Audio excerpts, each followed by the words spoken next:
welcome to Masters of the Forge, episode 10. I'm Snorre. And I'm Adam. And Camille is not here for the intro, but he will be here later to discuss our topic of the day, which is the Fall of Damnos follow-up novella, Spear of Macragge. Boy, oh boy, oh boy. It's been quite a couple of weeks for me. What about you, Snorri? You're busy as hell, aren't you? Work has been taking up a lot of my time, and I haven't really been feeling too good, so I haven't done too much. So, Adam, take it away. Right on, buddy. So I've been painting some wave serpents for my part-time job. And they are hard. Wave serpents are hard. They were the first thing I painted. Now I've done 5 of them. I finished them up in the Ymelok theme. I think that's how it's pronounced. That's like gray with orange spot color, so orange panels. And they sometimes have white and black in there as like super spot colors, like highlight. So what I did was... sorry to interrupt here, but being a bit of a baseball fan here, I'm just thinking like dark gray, orange. Yep. You're talking my kind of colors here. Yeah. Orange and black is San Francisco Giants. Go! You should definitely do that if you ever do an Eldar. Seriously. Jim, Big Jim and I, we were talking about this. I was like, man, that was back when I was playing Tau. I was like, I really should paint up some crisis suits in the orange and black scheme. But I never did. Unfortunately, it's a really good color combination. It really is. Gray with anything can be really good. You were painting wave serpents? Yes. So I've been painting those wave serpents, and the customer wanted 2 of them in the fire dragons style. Like he wanted them to be recognizable as fire dragons. So wave serpents, orange and yellow.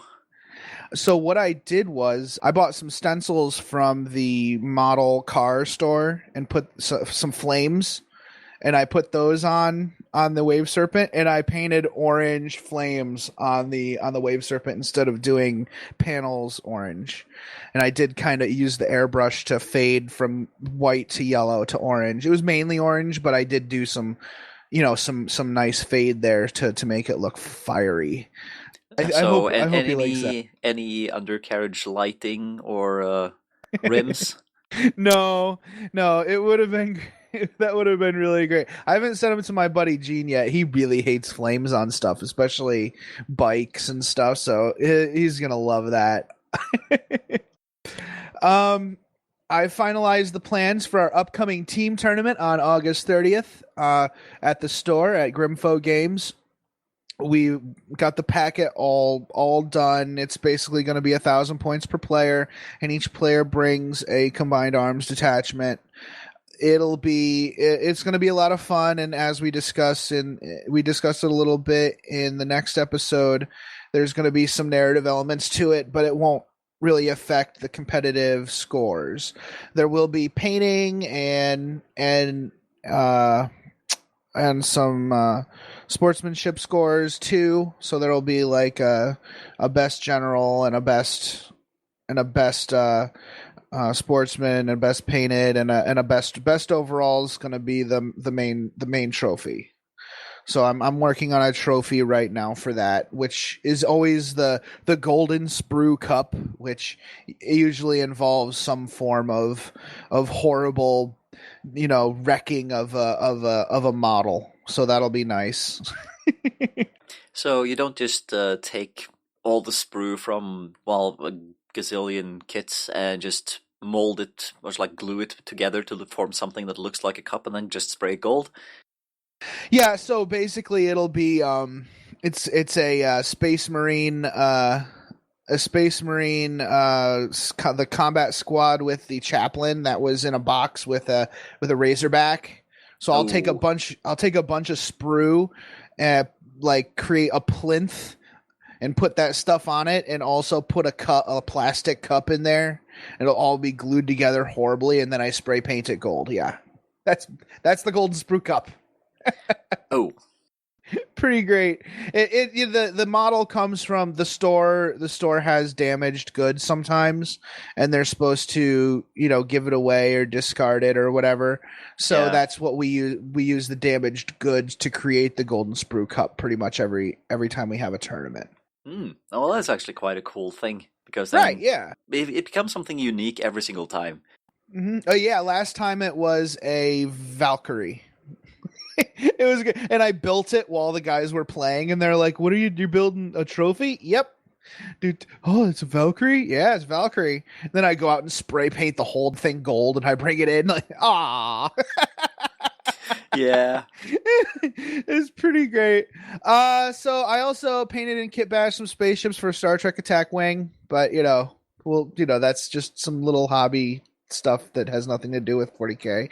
I had some hobby time with my buddy John a couple days ago. After I got the Wave Serpents finished, and I was like, I need some me time. I didn't work on the Titans. I might do some of that today if Wendy and I don't go out for a movie. But I had some hobby me time. I built some Mega Knobs that my buddy Tim gave me, and also magnetized some Nurglings to the bases of 2 Demon Princes for my buddy Dan, who's just started playing Nurgle. So my Pat uses his Nurglings for wound counters. So he magnetizes 3 Nurglings to all of his Demon Princes to use as wound counters. And once all the Nurglings are gone, that's like the model itself counts as the last wound. So Dan wanted the same thing. That's a nice way of doing it. I should probably steal that one. Yeah, and the new plastic ones are a little tougher because they actually have legs. So, actual defined legs, so it's hard to get the magnet in there. So what I did was I just pushed some green stuff between the 2 legs and put the magnet in there. And when it's done, I'll just flock that part, and it'll probably look like it's part of the base because I'll use regular flock for that. I'm not sure how you'd go about doing it. It might be easier just to try and find some metal Nurglings on eBay because they're a lot easier to magnetize. I also that's it. Actually, I didn't do anything else. Like I said, I hope to work on the Titans today, but I really don't think I'm going to be done with them in August like I thought. Unfortunately, I have to set aside some time to do that, and I'm not sure when that's going to be. I'm certainly not going to be painting any orcs. That's for sure. Not for a long time. Well, that's unfortunate, but that's kind of how it is sometimes. Yeah, and you know what? The next event that our store is going to be working on after the campaign is wrapped up is going to be an escalation league, and my buddy Curtis has agreed to run it instead. I needed to get rid of something, so I think that'll be good, and I'm going to try to get rid of something else. I'm not sure what, or at least kind of streamline some other stuff so I can start getting some things completed. I'm not going to complain too much because I'm really glad that I have a lot going on and that my life is not boring. So yeah. So that's the podcast is awesome. I love doing the podcast. I love working with the independent characters, forums and stuff. So I'm not gonna get rid of any of that stuff. It's some other things that I do that I need to work on. But other than that, I think that's my 2 weeks. Okay. Well, let's see. My 2 weeks hasn't exactly been very exciting. It's mostly been work, eat, sleep, and beyond that, I haven't really been feeling too good. So as you will notice, I'm kind of missing from a part of this show, and I also didn't show up for games last Sunday. So, no, sometimes that just happens. But yeah, life has a way of sneaking up on you and biting your hobby in the butt. Yeah, But at least I try to do something productive. So I've prepared my Warzone miniatures for paint. Nice. Unfortunately, the store where I buy my Vallejo paints, they didn't have the Mhm. 2 reds that I needed, and they also didn't have most of the skin colors that I needed. So I was like, yeah, okay, that was a kind of crummy trip because I Mhm. went there with the intention of getting that stuff, and they didn't have it. So hobby wise, I'm actually so confused about what I've been doing lately. So maybe I said this last show, but here goes possibly again. I picked up some Thunderwolf cavalry for my not going to start Space Wolves project. So I'm kind of tempted to just glue that quickly together and play with it next time we're having a game, which is in a week from now. Mhm. And one of the guys at the club, he's a big Space Wolf player, so I can probably probe his mind a little bit and see what he thinks about the new stuff and things to do and things to avoid. Mhm. Yeah, I think a small allied contingent is in your future. Sure, Oh yeah. why not? Yeah, why not? Right? It's your namesake. They're your people. um I'm not going to go into that too much, but I guess. Yeah. No, I'm not talking about the crab fishermen. I'm talking about the. Oh, did you know that they just found a Viking longship in on the Mississippi River? No, I didn't. Yeah, they found one buried in the mud, and I think in the peat or something on the Mississippi River. Yeah, and also there's like one artifact nearby which was a broken iron or bronze, I think, sword. Hmm. Yeah, must have had some kind of altercation with the natives there, and they went a lot farther than originally thought into the Yeah. Americas. Either that or the boat and sword were traded to somebody. There's no way of knowing that it's actually the Vikings that went that far, but that's freaking awesome, right? It is. We already know the Vikings went quite far into Russia and quite far south. So, as in, like, towards the Middle East and everything. Hmm. So, they were quite productive when it came to trading, and they weren't just out looting and pillaging, which is No, like yeah, the Hollywood meme. yeah. Like I said, it could have been that they traded the boat or something like that, but it is cool to see those artifacts so far away from its originating point. Yep. But yeah, I'm not going to go into the whole Space Wolves are not Vikings kind of thing because they kind of are when they, at the same time, they are totally not. Yeah, I But know. it's a nice palate cleanser. I really should get going on some of my Firehawks too, just to Yeah. get some more paint on them because they're still primed white. Hmm. White is, yeah. So Grey Knights, right? Yeah. Like What? like my buddy Anders said, they didn't exactly need a new codex now, did they? Like, oh my goodness gracious! The Blood Angels are like, who do the what now? Yeah. Um, Oh it's that no! weird thing where No, Blood Angels got a new codex recently, right? yeah, exactly. They got an EPUB version of the old Uh, decks. So I'm yeah, not laughing at you, Blood Angels players. I'm laughing at the situation. I'm laughing with you.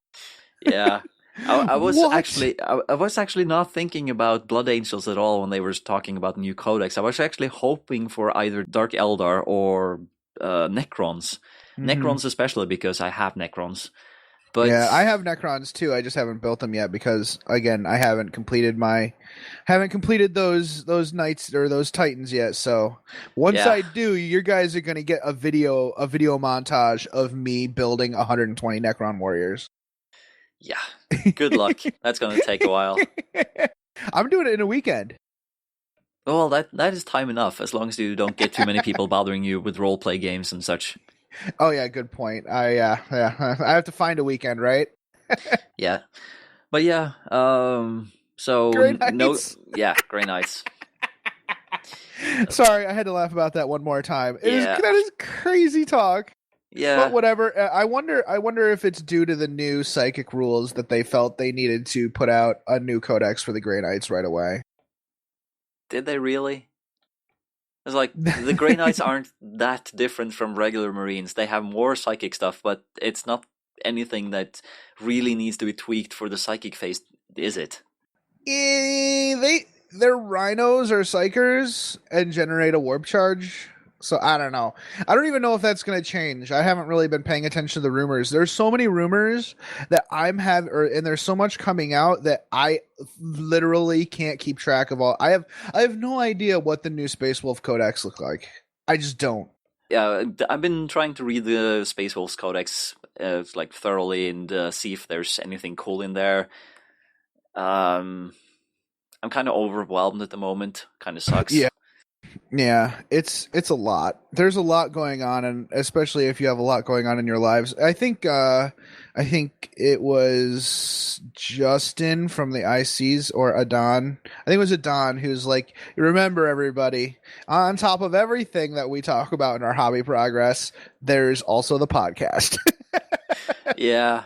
So it's like, having a podcast, we should be keeping tabs on things, but like there's so much to keep tabs on. I can't keep track of it all. Yeah. I would actually say that it seems like Games Workshop has a lot of stuff going on too, since they managed to do some poor copy paste stuff with the iBooks version of the Space Wolf Codex and excellently dropping a lot of Grey Knight stuff in there that's instead. Right. Yeah.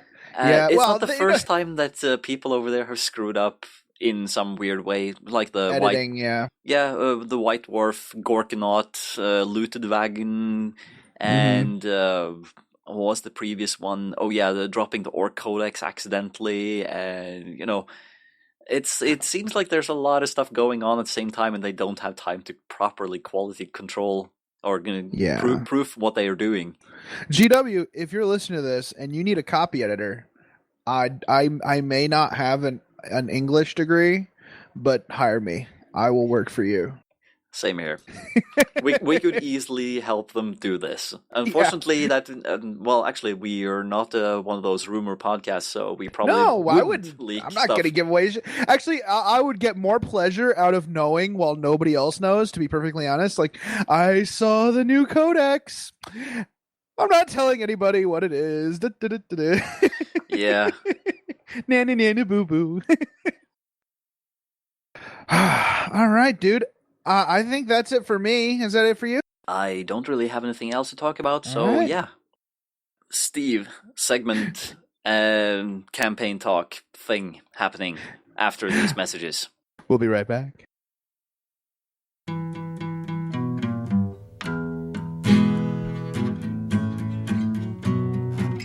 ISLITH, life in the hobby. ISLITH, life in the hobby. Narrative gaming is so much fun. That's the way it ought to be done. ISLITH, life in the hobby. ISLITH.blogspot.com.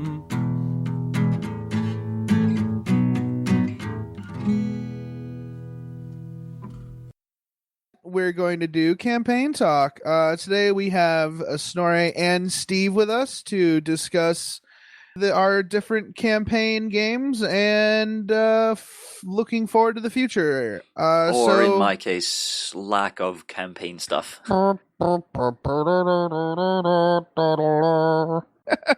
Yeah, I know. Nice. Someone has to be the slacker that everyone else can make fun of.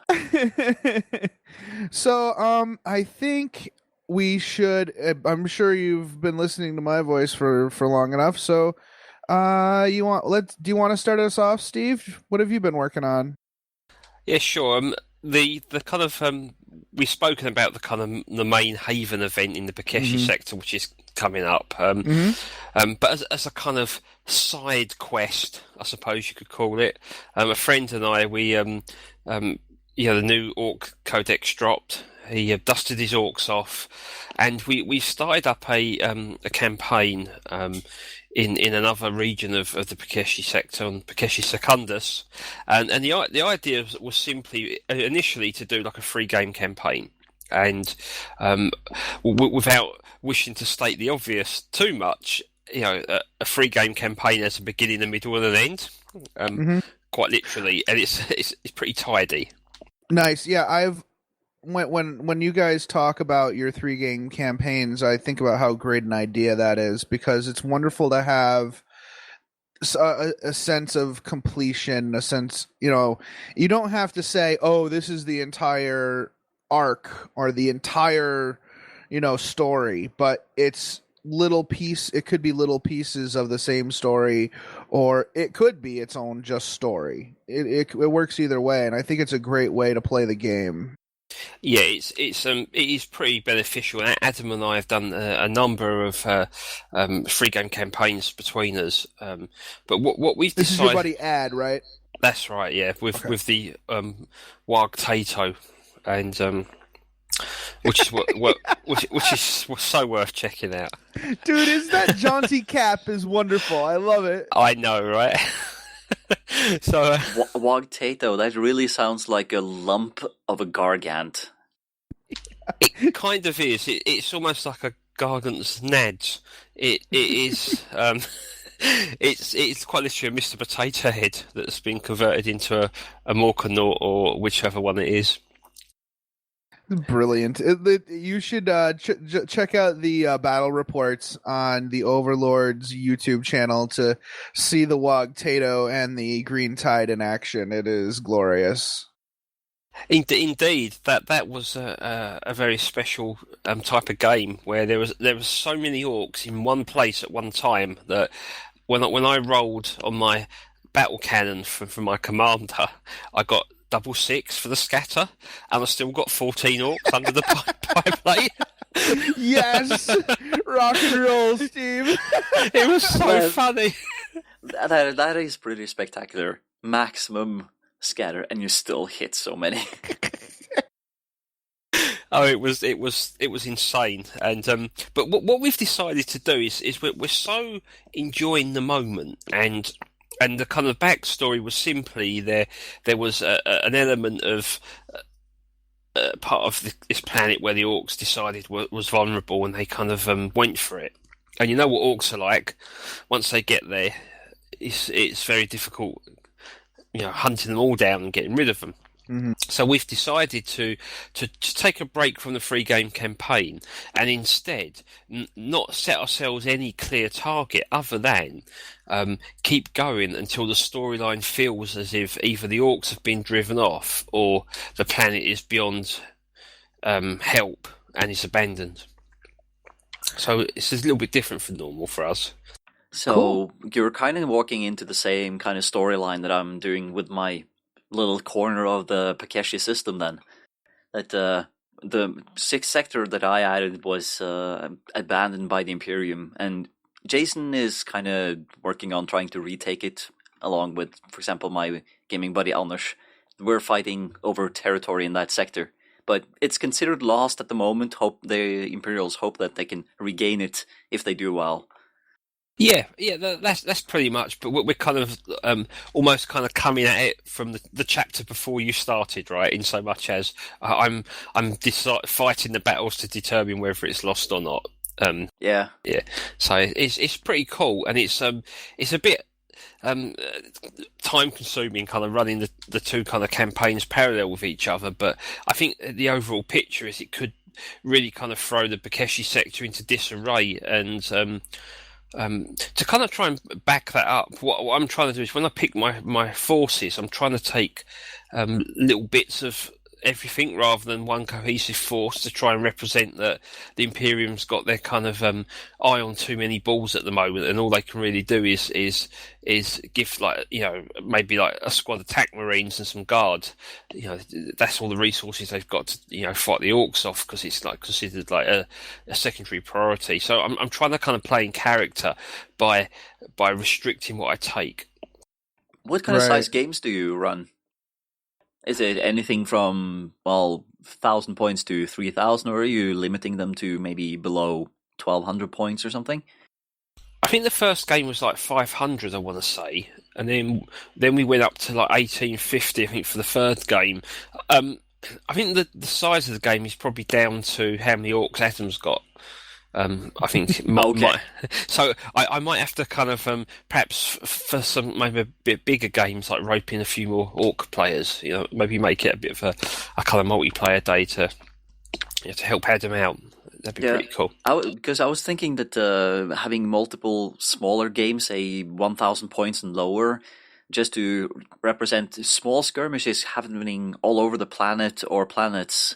And it's like the sum of all these small skirmishes determine who gets maybe a benefit for a slightly bigger game later as well. So maybe if the orcs are winning, then maybe it's the different clusters of orcs are like merging together, forming more of a cohesive force. And maybe the Imperials are still underpointed simply because they don't have that many people left at the moment in that area. That's a really smart idea, and I can't help but think that sounds a bit like Mighty Morphin Power Claws, when all the orcs sort of come together in one big massive super orc. Yeah, because I was just thinking that if you do it like this, then each game doesn't really have to take a long time, and you can get a lot of different games happening reasonably fast. You can adapt your lists a little bit, both if you feel that your list is really poor, or if you want to feel that maybe it's a little too good, then maybe you can gimp it a little bit and just say, okay, so this time I don't have that second squad of attack marines, and simply just change it up a little bit like that and see how it goes. That's a really good call, and my preference would be smaller games, with like maybe the odd big game as a sort of more of a kind of climax type of kind of feature. But so we're trying to kind of think outside the box a little bit here too. So what's happened is Adam's war boss got challenged by Eric the Viking and got slain. So it's kind of at the moment missing a kind of defined orc leader. So we're kind of working between us to set up a game where all I take is snipers, and Adam has a number of characters, like there'll be a mech and there'll be a pain boy and a knob, and one of those will become the next war boss. So the idea is we're trying to kind of work out the rules, etc. But that there'll be like a kind of a canyon or some type of piece of terrain, and it'll be at night, and there'll be torches, and there'll be a saxophone playing in the background, and the snipers will be based around it, trying to take out these kind of leading orcs. So it's kind of a combination of the orcs clumping each other, and each of his kind of characters will have some followers with them, like a mob of boys. And if one gets slain by another, then those boys then merge into the other unit squad. So the idea would be the Imperium has sent some assassins and snipers in to try and disrupt this kind of fight to see who the next boss is going to be. So that's going to feature in there, but the exact details we're a little bit fuzzy on, but we've got an idea of what we want to achieve by this. That sounds so yeah, sounds really cool. I was thinking Nice. that you might maybe include some of the Crusade of Fire arena rules for those characters. That in itself is a really good idea. And on Saturday, which not knowing when this is going to go out is absolutely no kind of reference point. But on a Saturday, Kieran and I are going to be trying those rules out. So we're going to be doing a little kind of narrative, and one of our kind of games in this narrative is going to be that kind of arena combat. So Nice. I think you're right that would make a really cool feature. So you and Kieran, huh? Me and Kieran are getting it on for some super You know man on what? man I have a action. feeling something's going on there, Steve, because a little Facebook told me that you've been whooping ass over at Hate, and I think you've been getting coached. I think that's what's happening. I taught Kieran everything he knows. Nice. All right, you want a deep strike right next to the enemy. I tell you, I mean, I played yesterday, which again is meaningless in time references, but I'll use the term anyway. And I was getting seriously outgunned by an Eldar army. I mean, like at 24 inches, I'm okay, but I was like the Prism Cannon and the Wave Serpent were just eluding me. So the only and it was long ways. They were pretty much hugging their kind of side of the board, and the only way to get them was to deep strike Terminators into a size that was just big enough for them.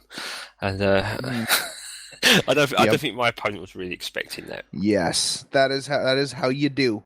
That is how you do. That's how my buddy does with his obliterators too. It's like, no, they need to go here, and that's where they're gonna go. Dice. Yeah, that's where they go.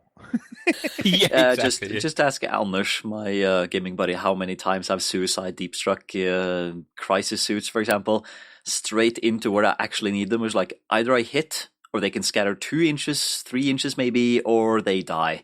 Yep. And I usually hit. Yep. Yeah, that's the only way to do it, right? What's the point of deep striking if suicide or nothing? Yeah. Right. What's the point of having it if you're not gonna freaking do it? 20 Storm Boys? Sure. Oh, wait. 7th edition. 30 Storm Boys? Sure. Why not? We'll give it a try. Exactly. Yeah, I do remember once taking a 10-man Terminator squad, and that didn't go down too well.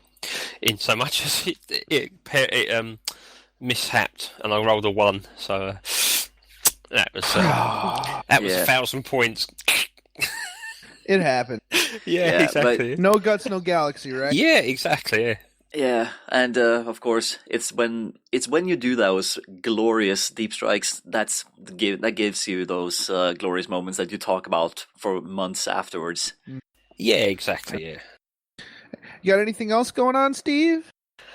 At the moment, that from the actual gameplay, that is it for me. I'm furiously painting stuff for the Haven game. Mm-hmm. I'm pretty much done with the core stuff now, and anything I add is just kind of the frills and spills. Yeah. Everything looks really nice. I've kind of stolen one of your pictures that you took of Haven for my Google 40K group for the event we're doing simultaneously, and I think people kind of like that. Everything looks beautiful. I still have to listen to the most recent. ISLITH, though I haven't watched that yet.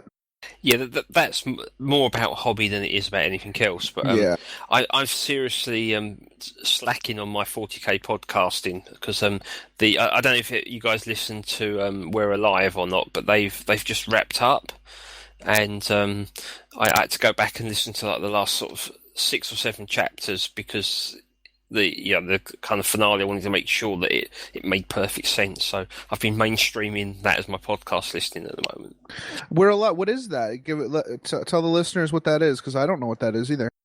Okay, so We're Alive is it's a podcast, but it's more an audio drama. And it's a zombie apocalypse. I think it starts in LA and it's pretty much around that area, and it's a story of some National Guard and some civilians and how they kind of strive to kind of survive during this kind of zombie apocalypse, and it's really worth listening to. I will add a slight caveat to this, that it the storyline is pretty solid, and it starts off really, really well. But some of the acting's a little bit wooden. The voice acting's a bit wooden to begin with, but as it progresses, it kind of gets better. Yeah, the people get more natural with it and stuff. Oh, yeah, I can see that. It's well worth it. They do like 20-minute shows, or they did. I think they finished now. 20-minute shows, and they kind of clump them together in chapters of 3. So you've got like like kind of little story arcs that continue with an overarching storyline from beginning to end. Great it is. Action is described well, and characters are pretty smart. It's a decent show. Nice. Yeah, there's a really nice Malifaux one out there that I still have to add to my queue, but my buddy Pat listens to, and he had us listen to during a hobby night once, that I really enjoyed, and it's kind of inspired me. I've already done some writing for our show to maybe in the future do some kind of narrative battle report type work. And I, as long as the listeners enjoy it, maybe we'll give it a try at some point in place of a hobby talk segment. And if people like it, we'll do one every couple months or so, if that's cool with everybody else, Oh, that sounds pretty awesome. Can I be the voiceover guy and say things like, Adam walked sexily into the room, his eyes darted left and right, and he sat down. Well, I think Inquisitor Hansen's in the first one, so you'll have to do the voice for him. That sounds pretty cool. The Cockney Rebel. It'll be good. So my campaign work has been a game that I played and some games that some of the guys at the store played, as usual. I played a 3,000 point game against our Necron player. This is a follow-up to the battle I described in the last campaign talk segment. This is on the heels of the Necron player seizing all of the C'tan shards from the Black Templars. They've coalesced into a single powerful being, using the rules for the Transcendent C'tan, and he has a really, I'll try to post pictures of his C'tan shard, because he built one out of a kind of a banshee model of some kind, and it's sucking the life out of nearby guardsmen on the base. It is really, really cool. That sounds awesome. I'd love to see that. So he's got the C'tan shard and 3 monoliths and a bunch of other canoptic units going after the Green Tide. I had 2 units on the battlefield at 3,000 points. I took a Green Tide and a Stompa. And I imbued the Stompa with the final C'tan shard. And I didn't use any weird rules like we were discussing. I instead just gave it the invulnerable save, which in retrospect was a mistake. 3+ invulnerable save on a Stompa is a lot different from 3+ invulnerable saves on Land Raiders. Yeah, that was kind of a mistake, but whatever. As it turns out, as with a lot of things in the 40K universe, I know I'm not speaking very narratively right now, but I just wanted a caveat here.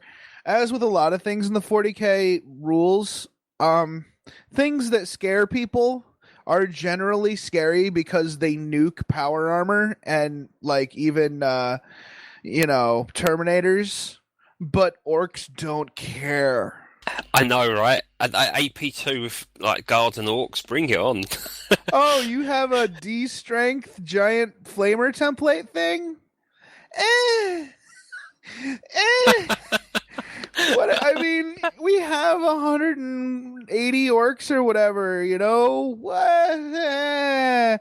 So I ended up storming across the battlefield. The orcs seemed like look at all this stuff we can crump. There's 3 freaking monoliths, and there's a giant or a scintillating god demon thing over there that we can kill. This sounds like fun. They ran across the battlefield. He burned a whole bunch of orcs. But eventually on like turn 4, end of turn 3, we got stuck in with a C'tan shard. And I'd killed like 2 of the monoliths with the strength 10, the big cannon on the Stompa. And yeah. The thing is with like a super heavy walker and a gargantuan monstrous creature, you're just waiting for that 1/6 to be rolled on the D weapon is what you're doing, and it just myrtleizes whatever model you're fighting. And it just so happened that I was able to roll the 6 on the D weapon and just took out all his wounds. So the Stompa was able to crush the C'tan, and it was its essence was sucked back into the resonators. Oh, that's awesome. Yeah, it's pretty good. Yeah, the orcs pretty much overwhelmed the entire force, which, it was their fault for daring to engage us on the field of battle.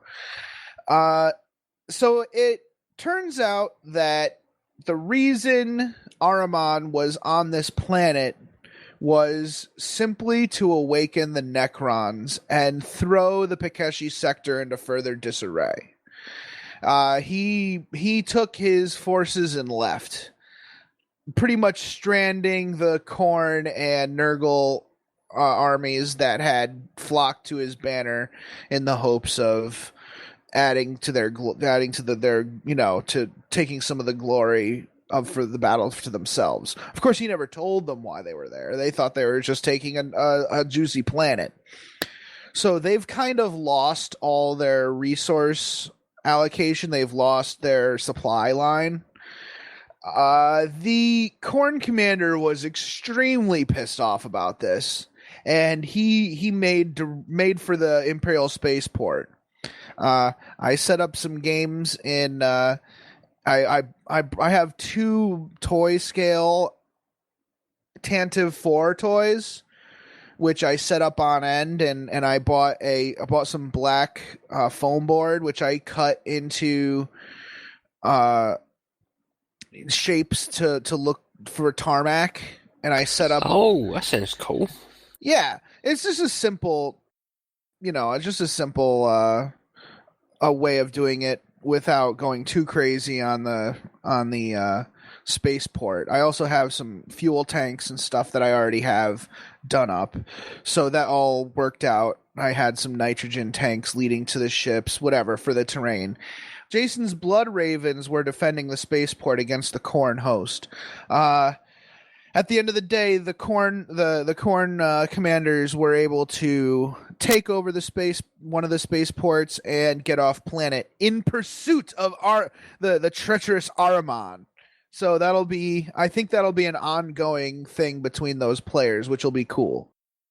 Next week or this Monday, I'm going to do more games on the spaceport, and that's going to kind of end this whole campaign arc on Xorn IV, except for the team tournament we have coming up. The team tournament on August 30th is going to have a narrative element to it. All of the regular we're doing it as a competitive event, but there will be narrative objectives that people can go for. This is especially good for a lot of the guys who don't really play competitively, but like to support the store and do the event, so they can kind of go for those narrative objectives instead if they want. We actually have a guy who's his name's Phil. He kind of makes up his own narrative objectives anyways. Right, okay. He's the kind of guy that loves feeding his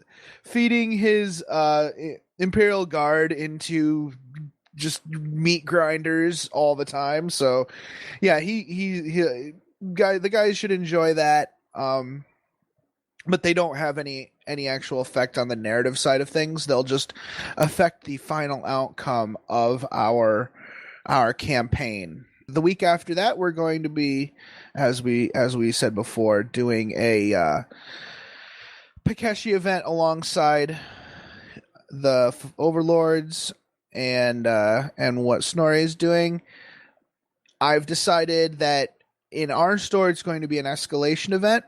So a 3-round escalation event, and it's going to be painted models only. So it'll be very, very narrative and very specific to, like taking pictures and seeing painted models across the table. Unfortunately, that's going to rule out some players, but I think if we're doing a tournament the week before, I don't think it should cause any kind of problems to have a painted only event after that. Yeah, this event I was at the weekend was painted models only, and it's quite nice playing against an opponent where you've got 4,000 points of painted stuff on the table. That's quite nice. Mm-hmm. Yeah, it is, and we cater to all kinds of gaming, and I don't think anybody. Some people probably will feel a little disappointed that they can't go, but maybe that'll get them to paint their models. Yeah, that could be a bit of inspiration from, couldn't it? Right. So I think that's it for my campaign talk. I've got, I still have to do some painting of terrain, but I'm gonna get the guys together for that and have everybody sit down and do some basic weathering and some lettering on the Mechanicum terrain we have for the Xorn for the Pikashi event. So one thing I wanted to mention was that this Xorn IV, the second planet in the second moon in the system, has a Necron like C'tan tomb on it, basically. So it's not a full-fledged like tomb world, but it's more of like a shrine to this C'tan. And I was wondering if we should kind of mention it to the group so that some of the Necron players can use it in their games if they need to. It's turning out to be Xorn IV is going to have an orc world and a Necron world. I don't think the Imperium and the Chaos are going to hold that planet at all at this point. Yeah, so, I wouldn't like to be caught between those two. No. That's for sure.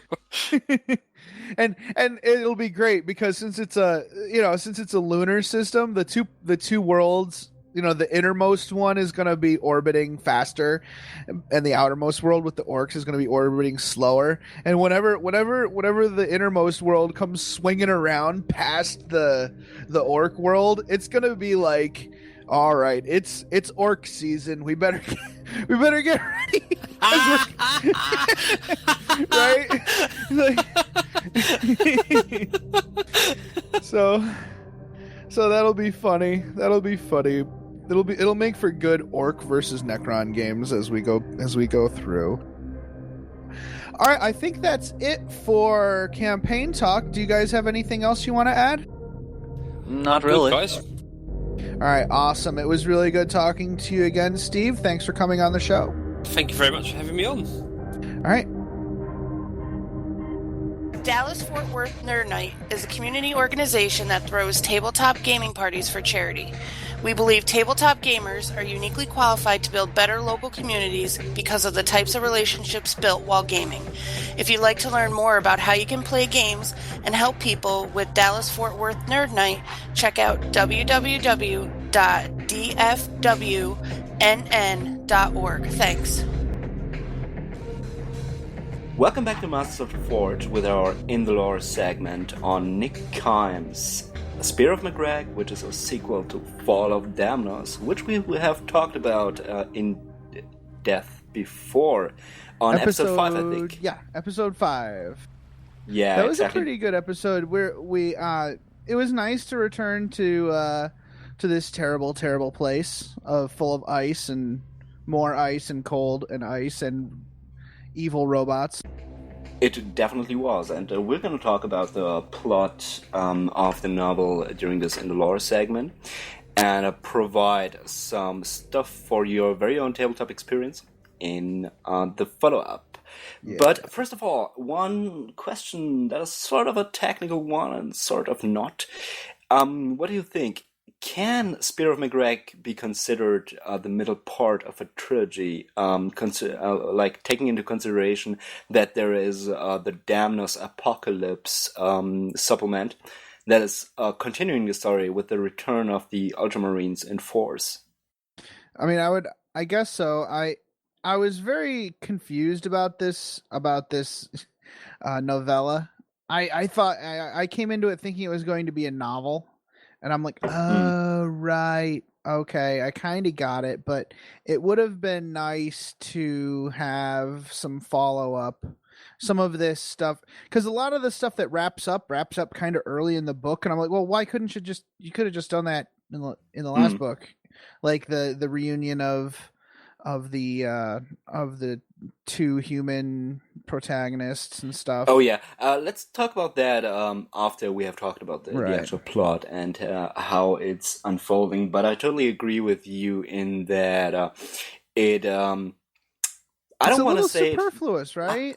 I don't want to say it feels like an afterthought between, like, the first Nick Kime novel of the series and the Apocalypse supplement, like, something to like an intersection, but it sort of does.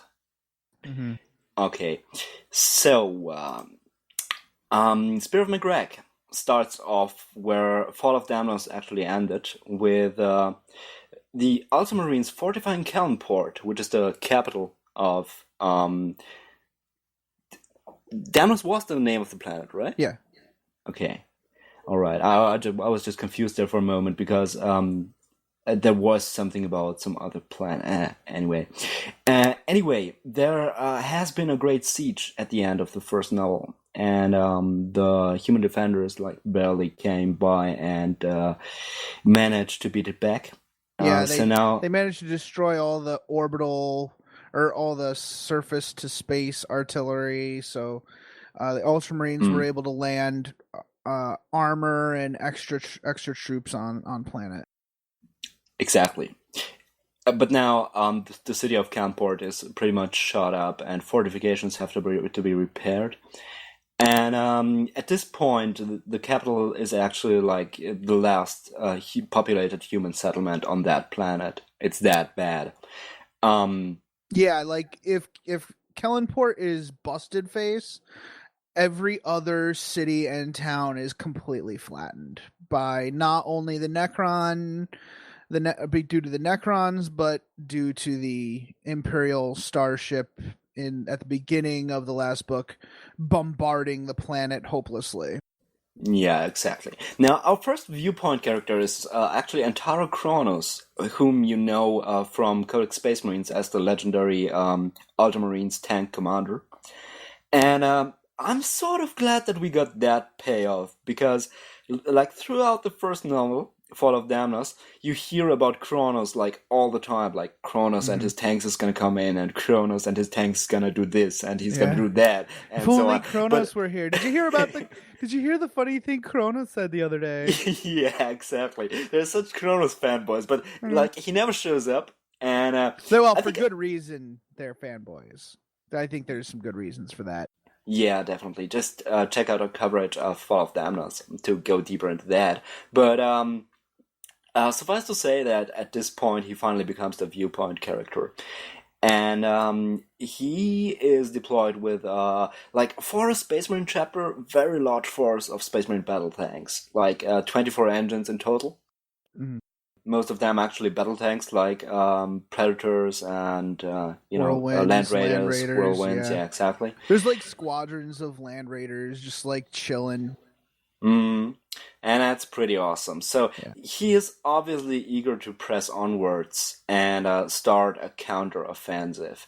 And the reason for that is pretty obvious when you realize that he hasn't been there for the worst of the first battles, of the first months of the campaign on Damnos.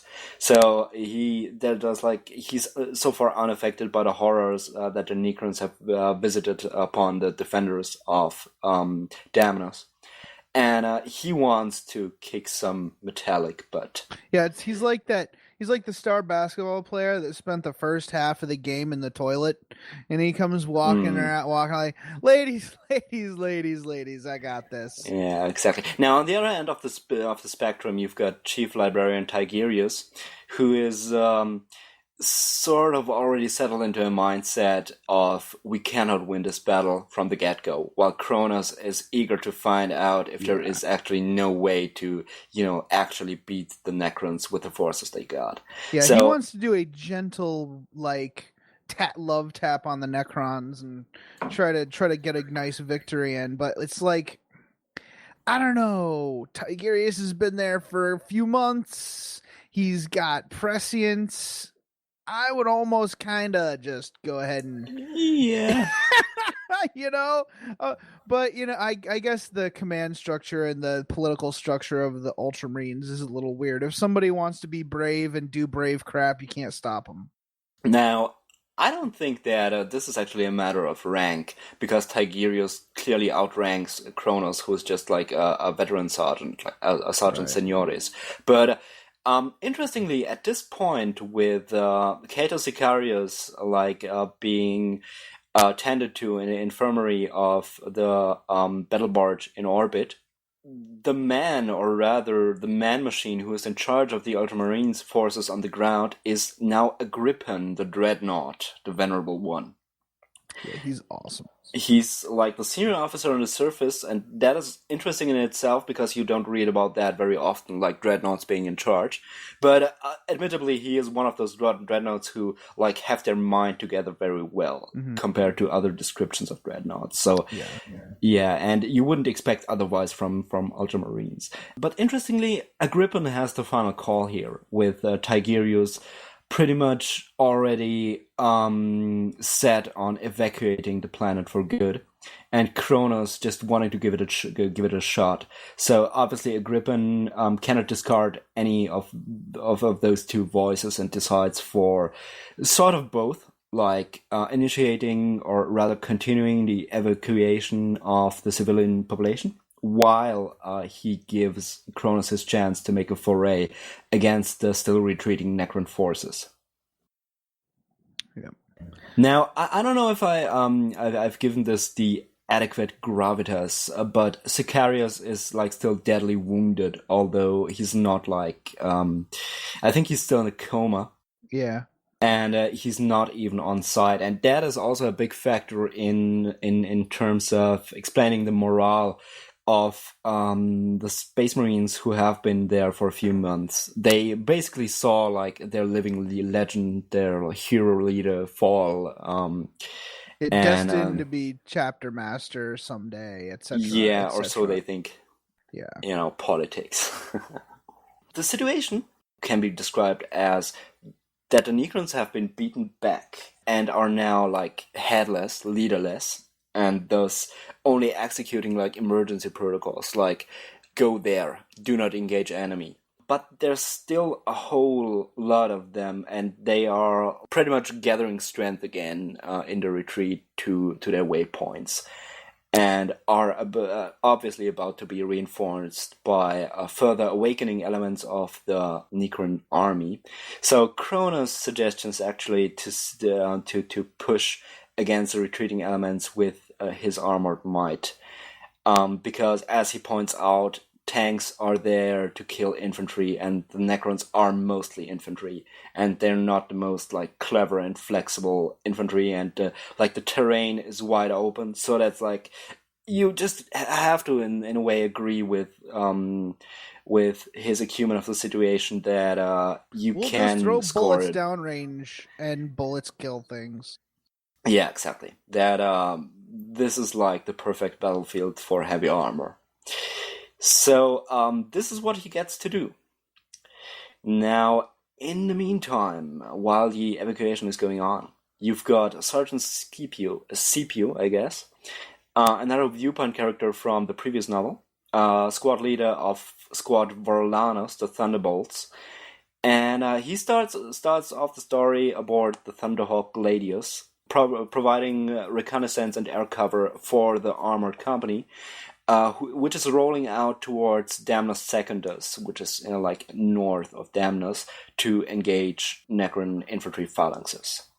I really think that the Tech Marine that's presented here is really cool.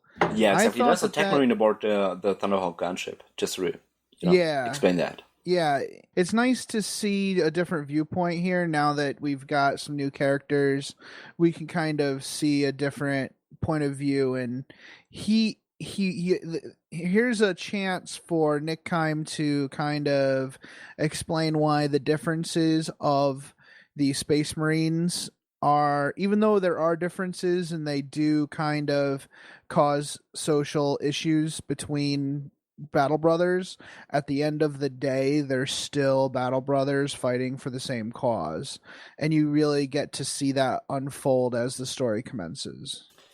Definitely. Now, with the Tech Marine, you've got someone who is obviously much closer to the Adeptus Mechanicus of Mars than he would be to the politicking of the Ultramarines among themselves, which was one of the elements of the previous novel.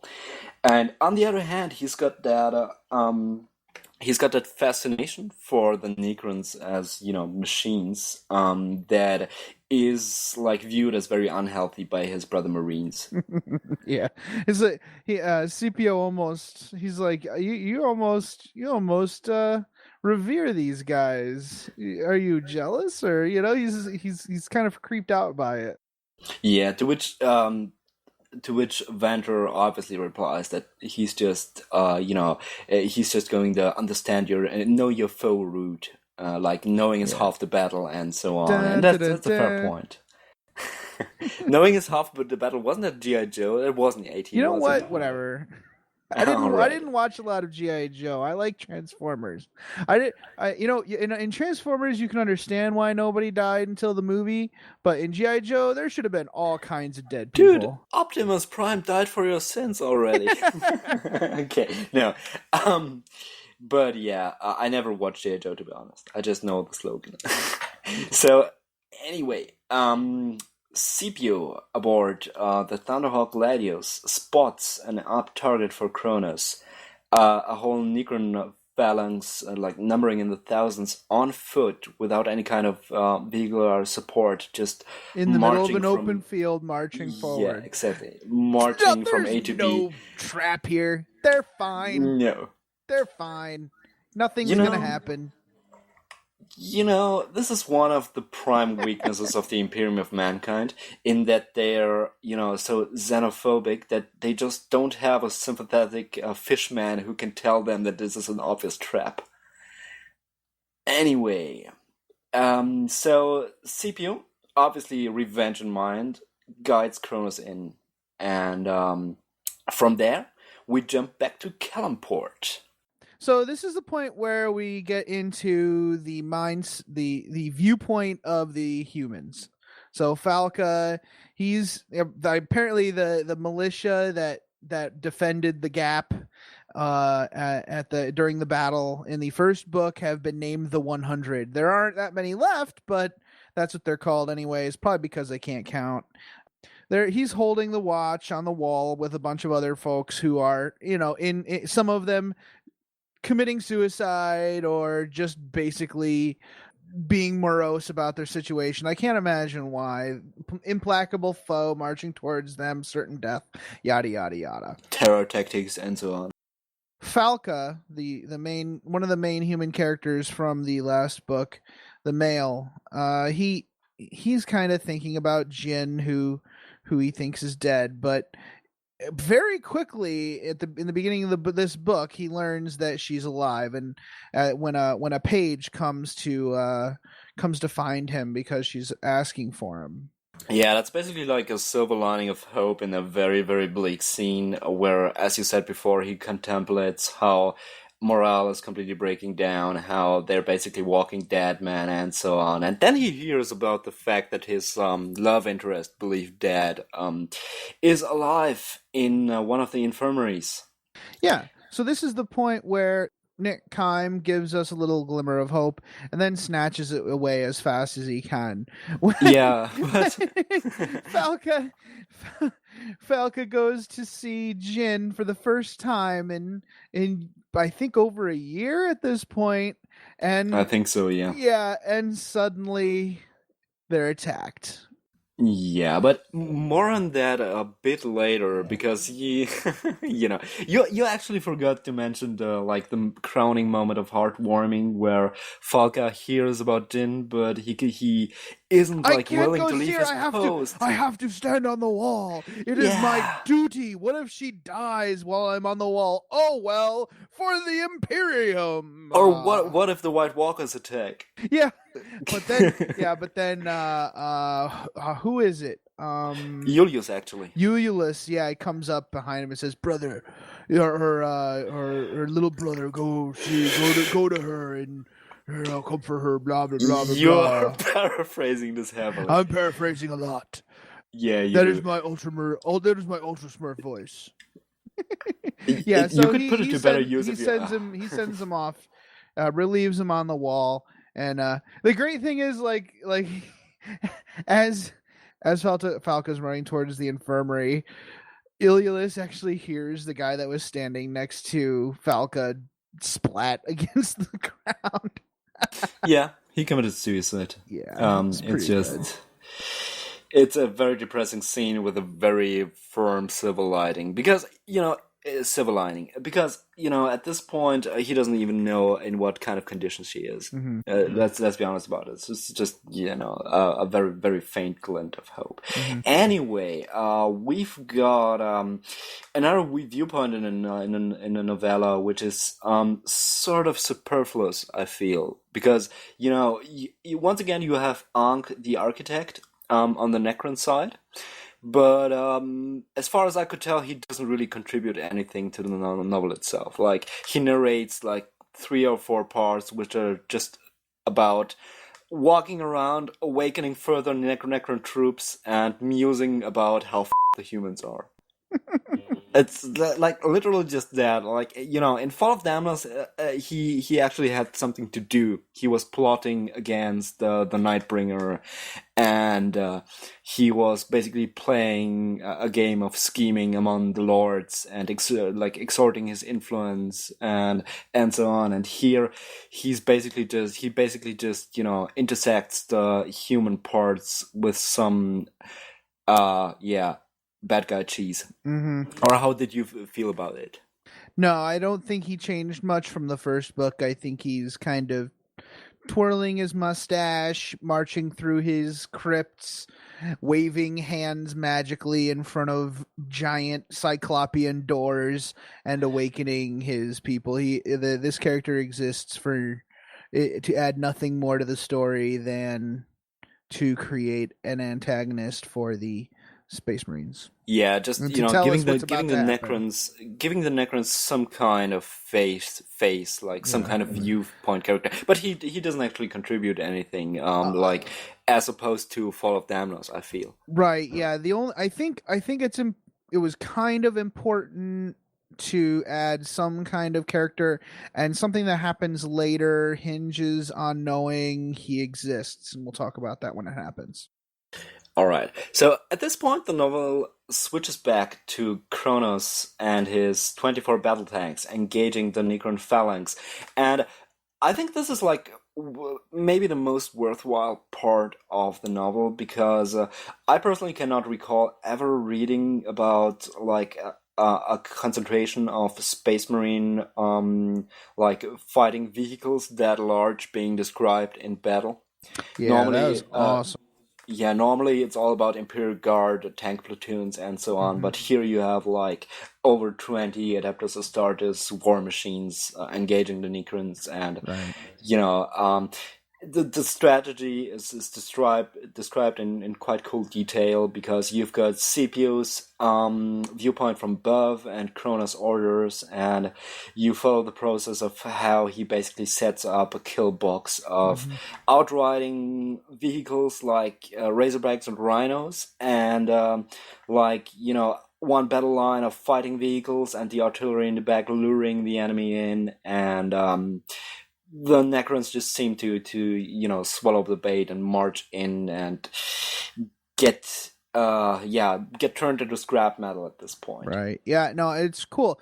You can really see the difference too between how the Space Marines use their armor and how another fighting force might.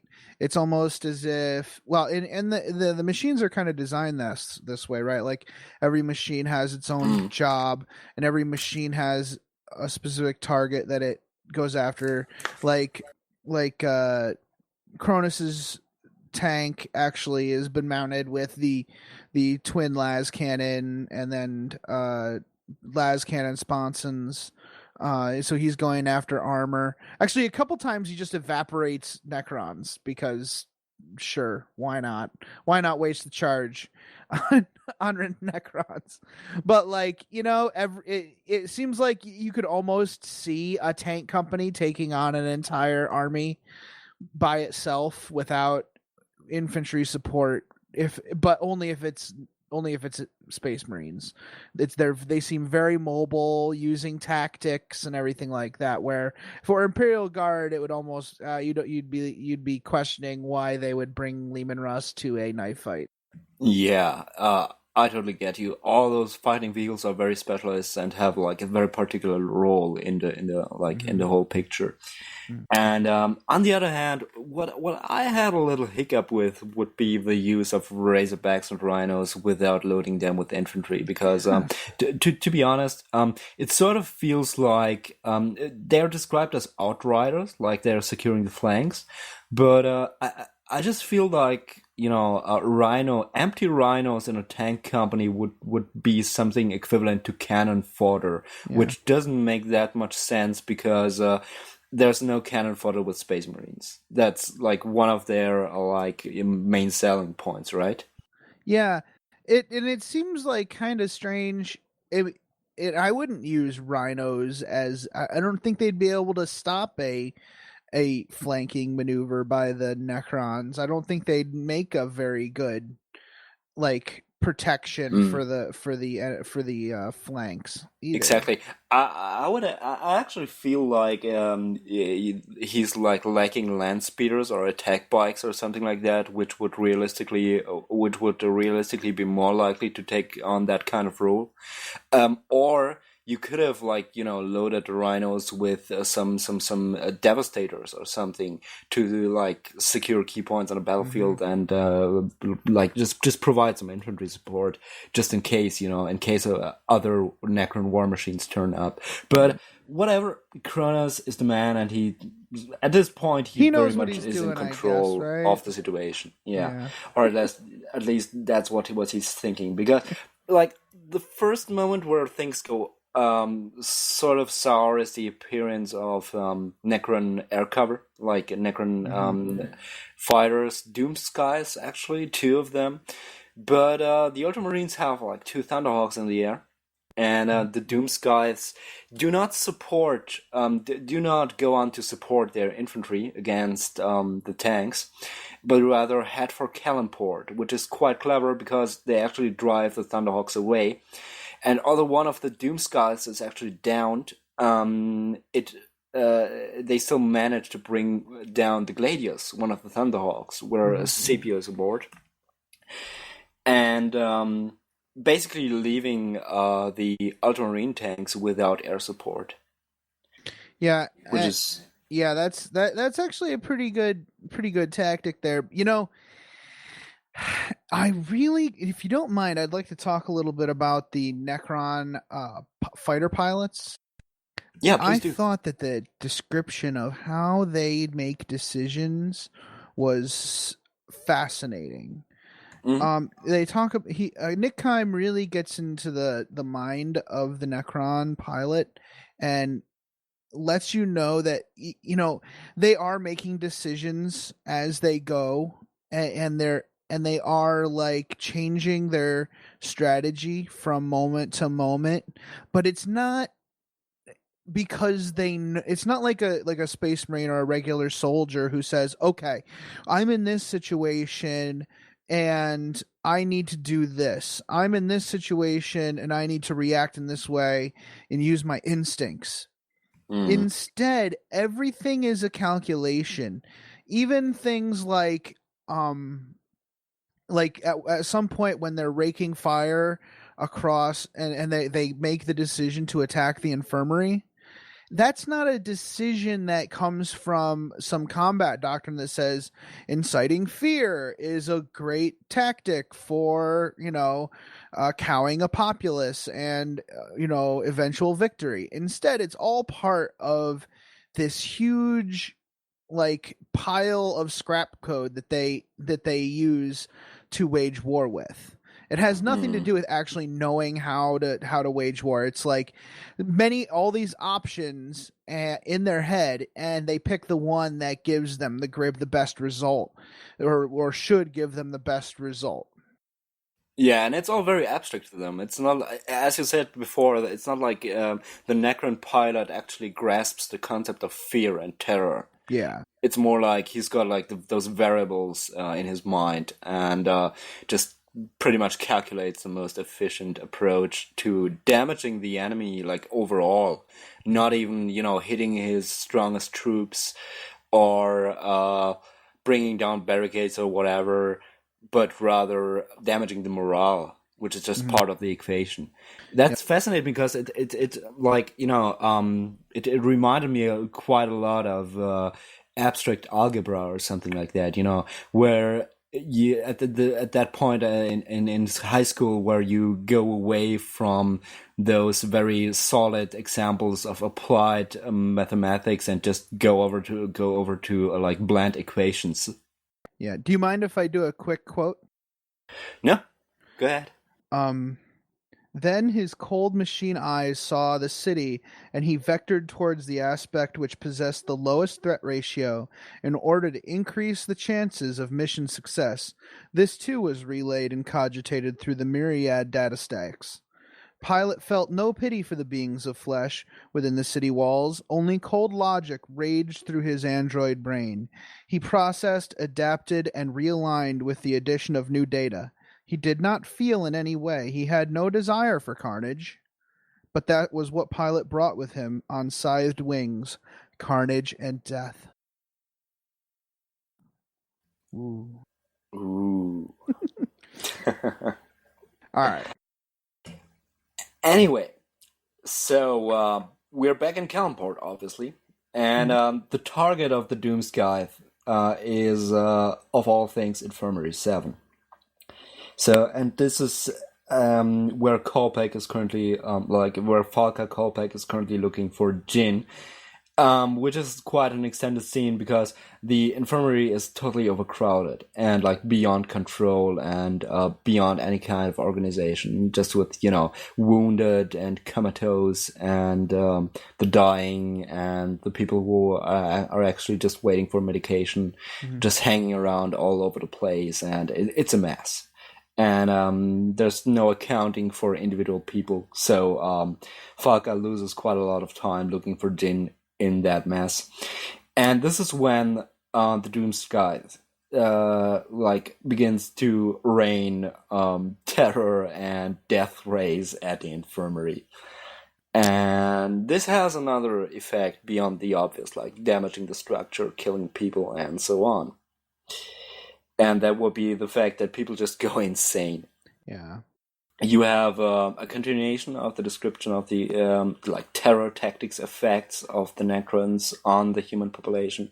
Like people just lose their minds and start to attack each other, or just lose consciousness, or just remain as babbling husks or whatever. It's quite a zombie apocalypse kind of scenario going on in there. Yeah, the Necron mind control or mental war that they wage on the people of Damnos is probably the most unscrupulous thing they do. But again, you got to remember, it's not, at least for the troops on the ground, it has nothing to do with an actual hatred.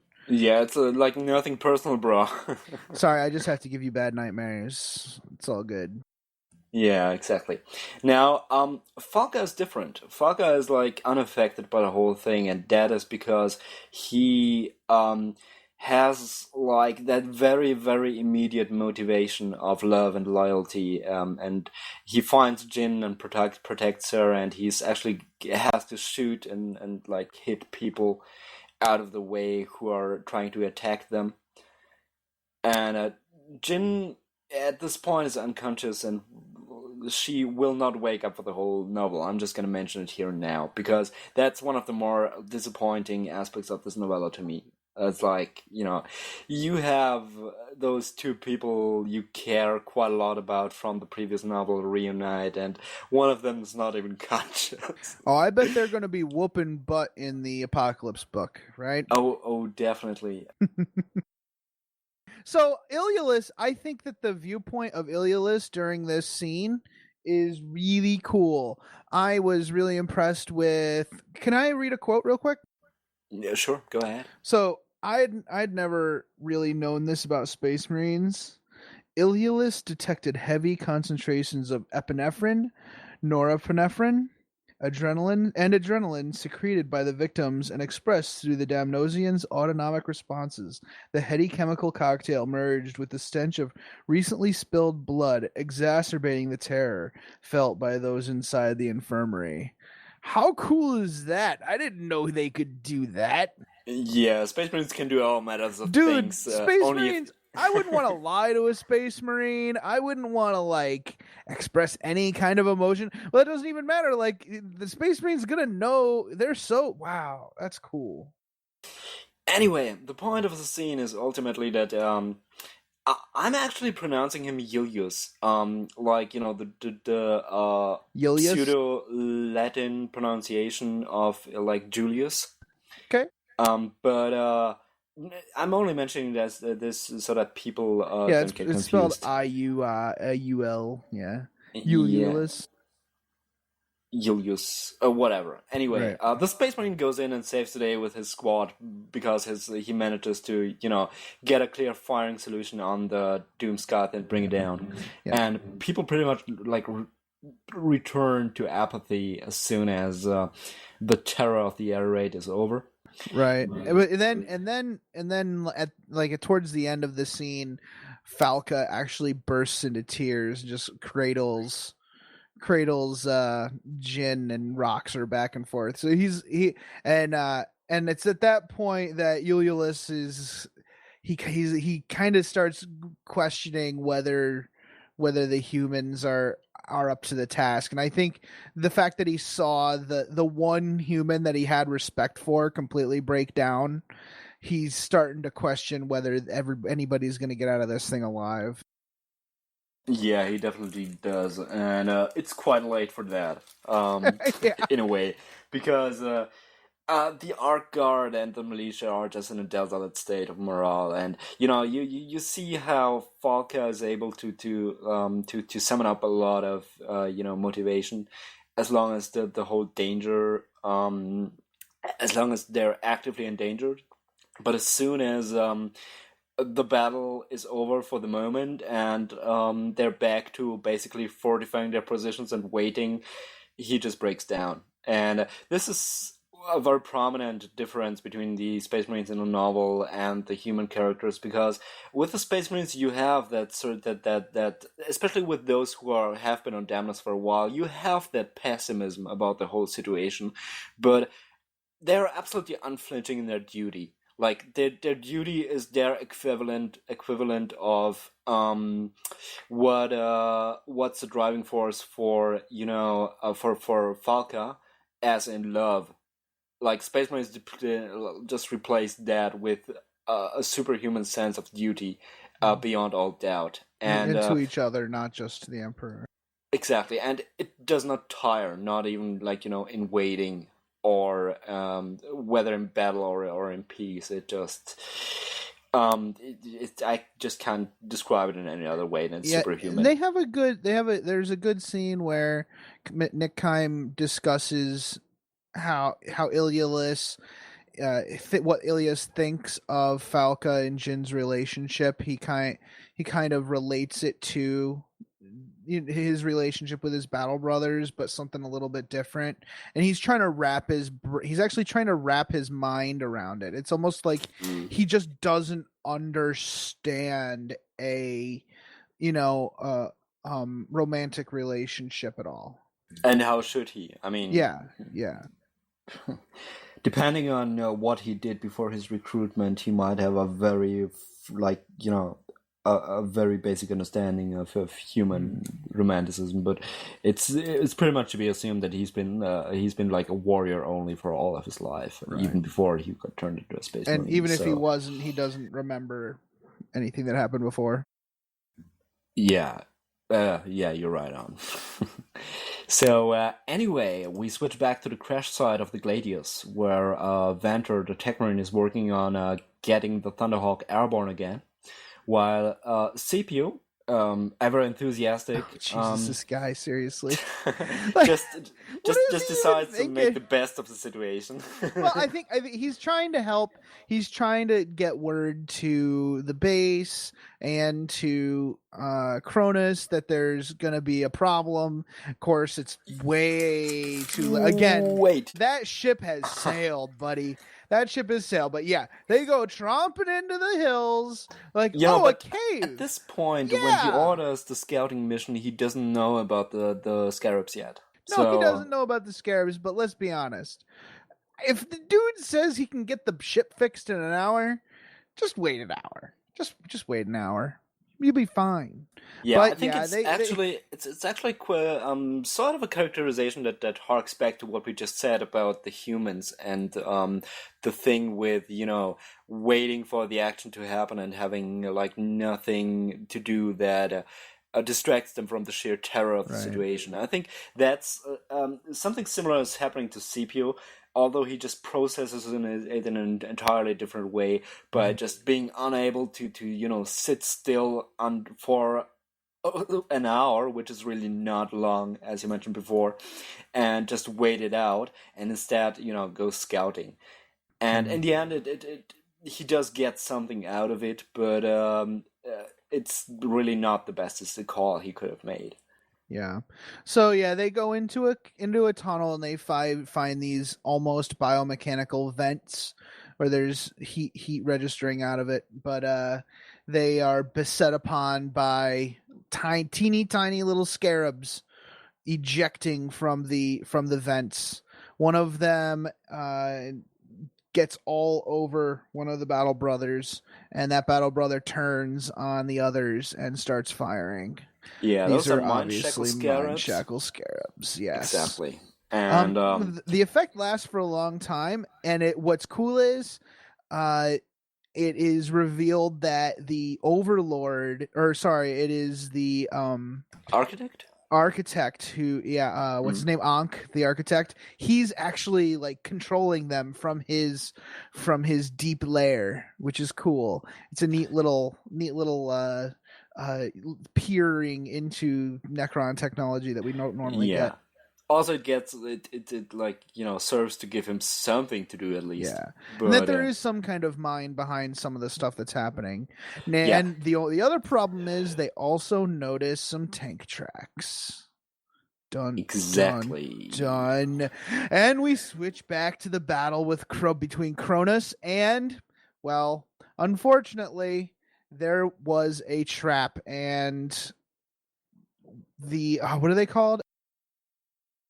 There we go. A phasic generator activates, and Cronus and his tank company are beset upon by tons of Necron barges and whatever they're called. Skimmers. Yes. Skimmers in general. Necron skimmers shooting lasers. Oh, and also the canoptic spiders and all that stuff. Exactly. It's a trap. unsubtly hinted at it before, but it's definitely a trap. Yep. And this is basically the point where Kronos' hope, in a way, is already smashed, because even if he can, like, get out of this battle victoriously, his fighting chance for this whole, offensive against the Necrons was that they're leaderless and thus only act out very simple protocols, and as such can be much more easily defeated, especially by heavy armor. But that kind of trap is obviously not some kind of mindless simple protocol. There's a mind behind it. Ankh is behind it. Anyway, back to the battle for a moment. He actually manages the whole thing pretty well, up to a certain point. Chaos erupts, and you've got the squadrons fragmented and just cut apart from each other, fighting for their lives, like the commanders fighting for their lives. But it's still Space Marine armor, and they take some losses, but they fare quite well. They partially manage to regroup and strike at the Necrons. And Kronos' tank takes so many glancing shots. Like, this thing will not die. It will not fall. It is a 5th edition tank. It definitely is. Now, despite taking losses, he sort of makes the best out of the situation, and he's actually you realize that he's actually a very collected and yet very fierce and effective commander. He does his job very well, despite having sprung that trap. And then another thing happens, which is some of the Ultramarines' engines actually opening up on their own in a friendly fire incident that is no accident. That's right. Yeah, because one of the squadrons making up the whole force actually previously in some kind of scouting sortie got lost for a while, but then just returned to the main battle group, and all seemed to be well.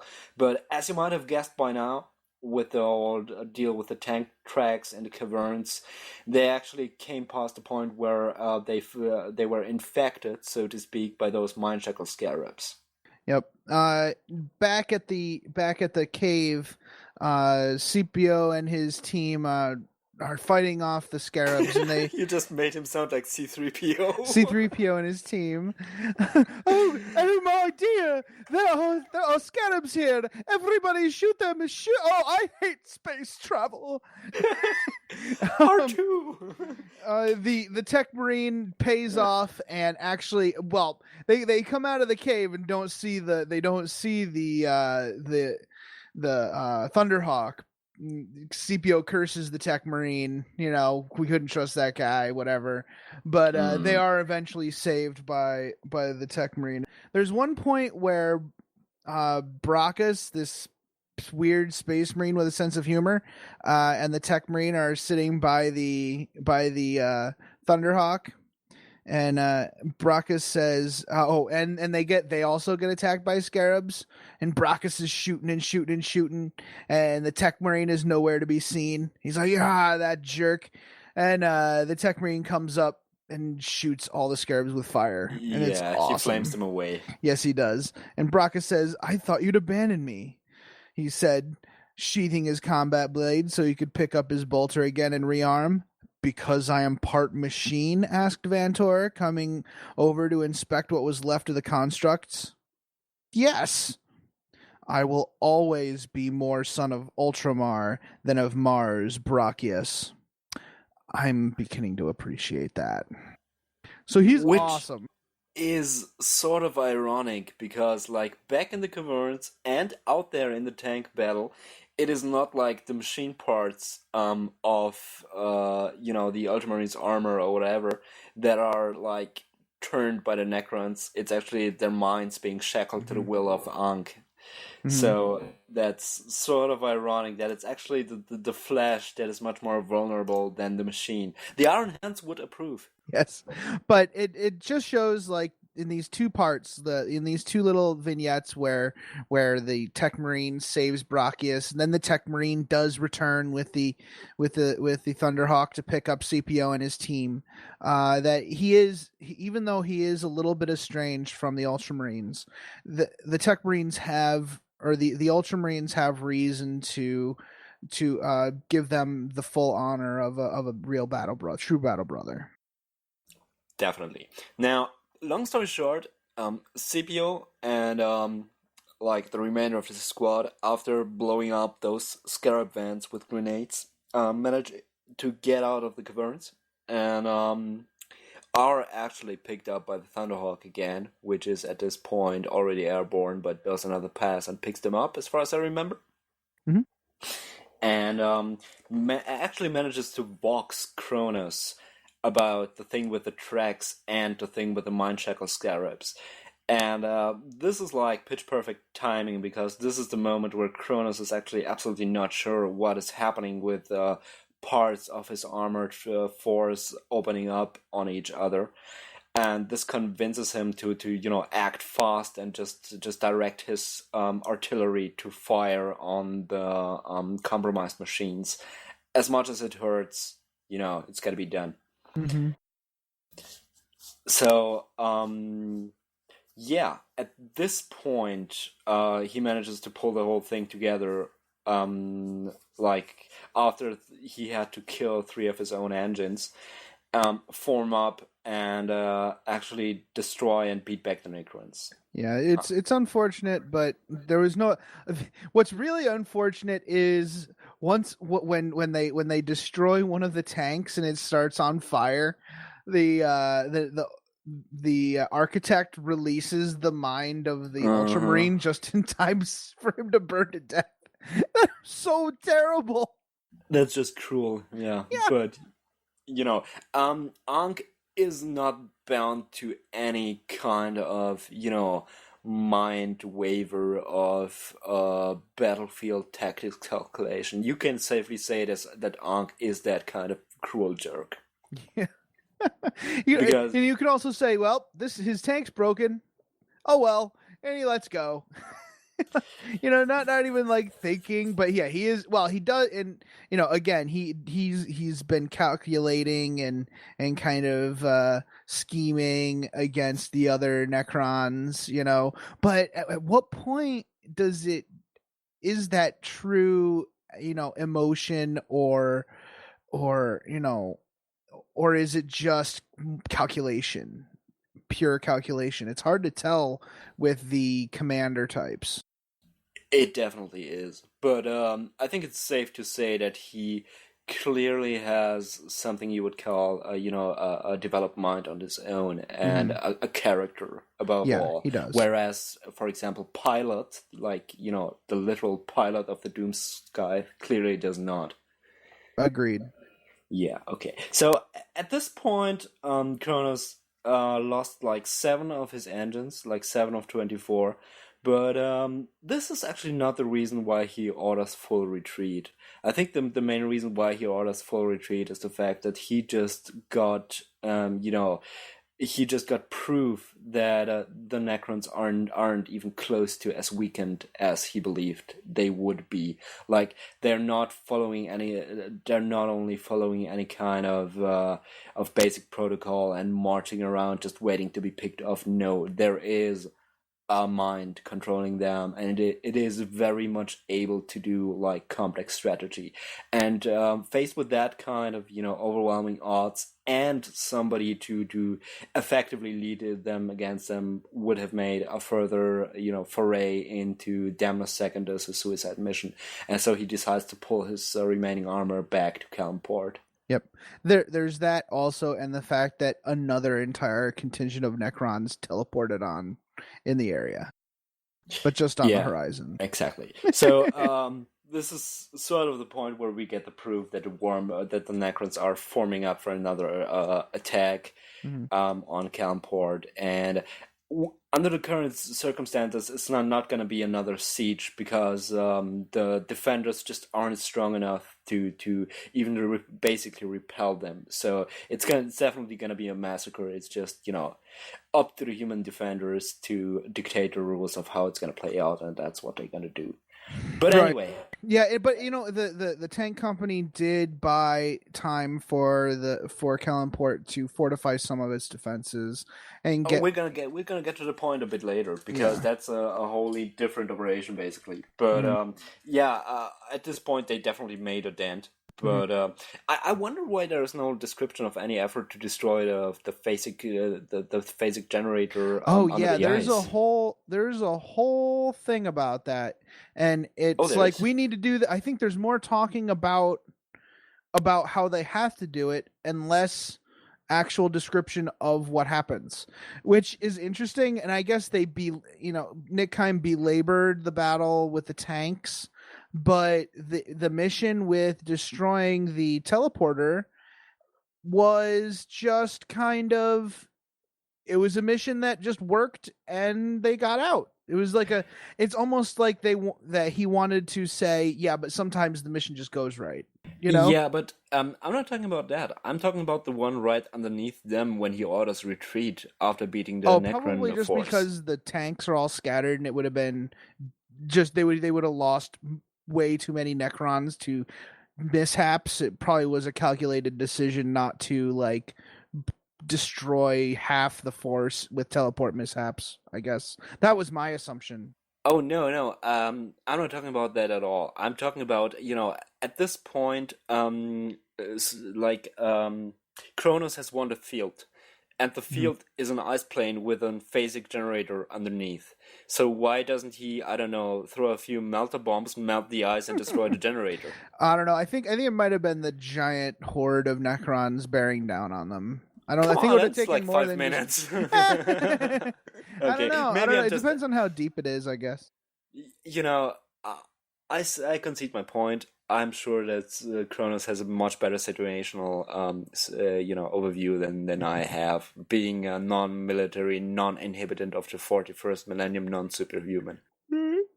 So yes, at this point, Kronos and his team also make it their job to go out and destroy the teleporters, the phasic generators, and it is a very quick description in the book. There's much ado about nothing for the description let me elaborate on that one moment more, because I think people who haven't read the novel might lack some context at this point. Because the whole tank column and the Thunderhawk make it back to Kellenport, and there's an actual war council with Tigerius and Agrippin and everyone involved, and they at this point they decide to initiate full-scale evacuation.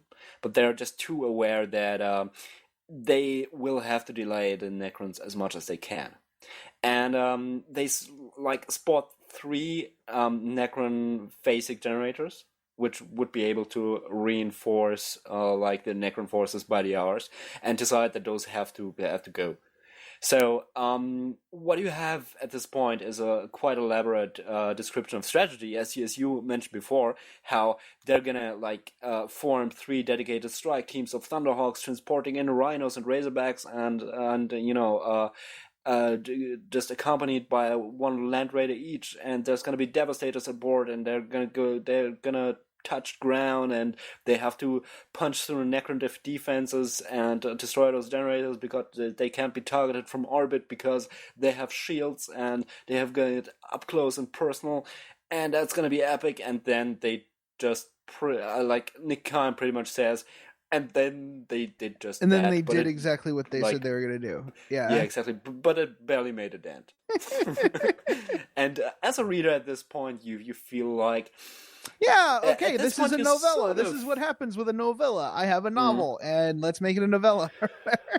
Yeah, pretty much it might have been a novel cut down to a novella, possibly.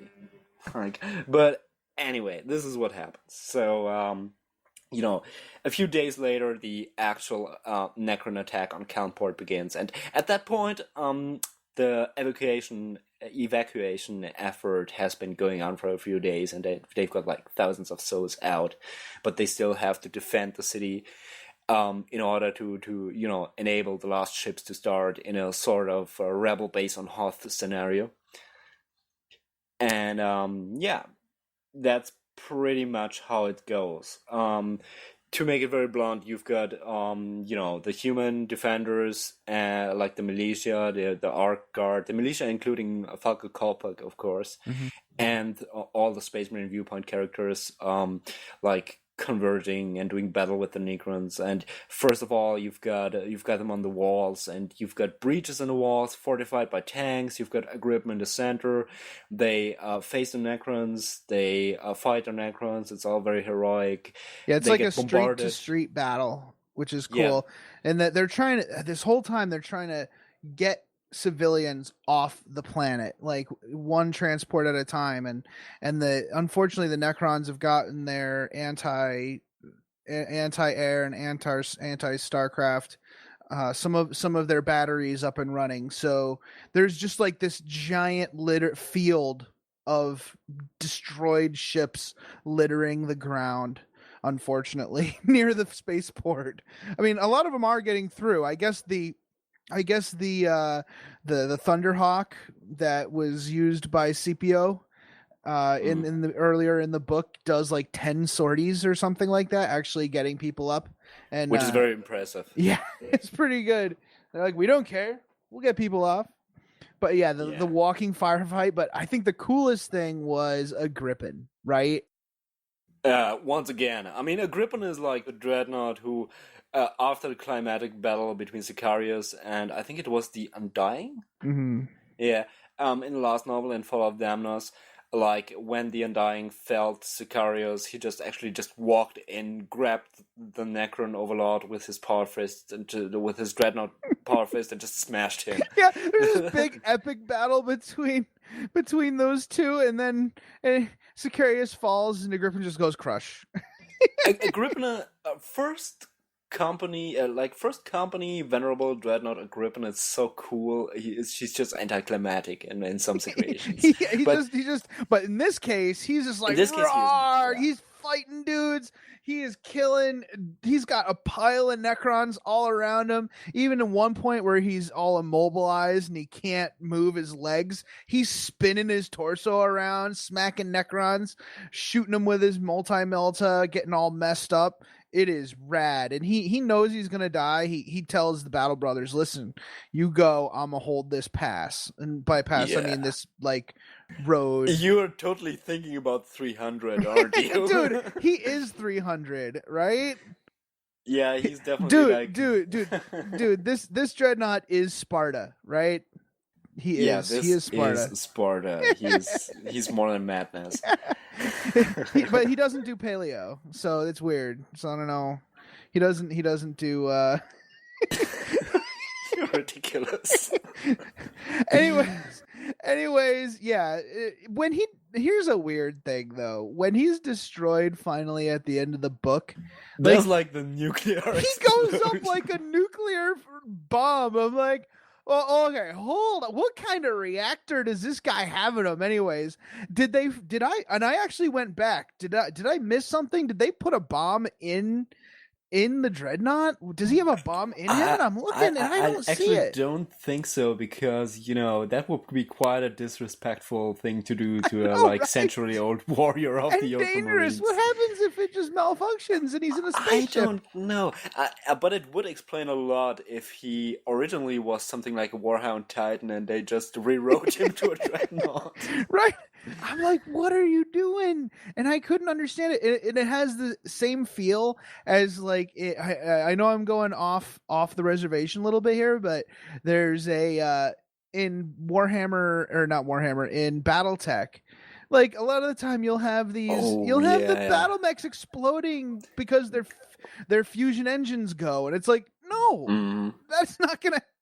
A fusion engine is not going to explode. Not with any. Like, a fusion engine is like the in that regard is the opposite of a nuclear reactor, like going critical. Yeah, I mean, he might, if he has a fission engine, he might melt down, and maybe his ammunition will cook off. he had a plasma cannon at that point, didn't he? I don't know, but like whatever fuel he uses for his weapons Plasma, might go. I guess. I guess it's a plasma explosion. I don't know, but I thought that was weird. But you know what? It's him poetic. Exploding and taking out a whole bunch of Necrons, sure, I'll buy it. Dramatic because it's effect. rad. Yeah, That's because it's rad. And it's obviously it's made extra cheesy because there's that, you know, that eternal darkness having taken a hold of Damnos since the Necrons awoke. It's not like the sun's not coming through anymore, some kind of darkness field, and but there with the last ships departing, and curiously enough, you know, bringing all the viewpoint characters and the one described in Codex Space Marines back into orbit. Only poor Agrippin, who's only got written for the novel, is obviously the destroyed. raddest dude on the planet gets blown up and brings the dawn finally to Damnos. Exactly, like, you know, it is described as the last, like, sunrise on Damnos, like him going up, and once again you ask yourself what he might have had for breakfast that morning, but you know, it's just for dramatic effect. Yeah, he's cool. I'll buy it. It's one for the game. It's gonna be over the top. I'll take it.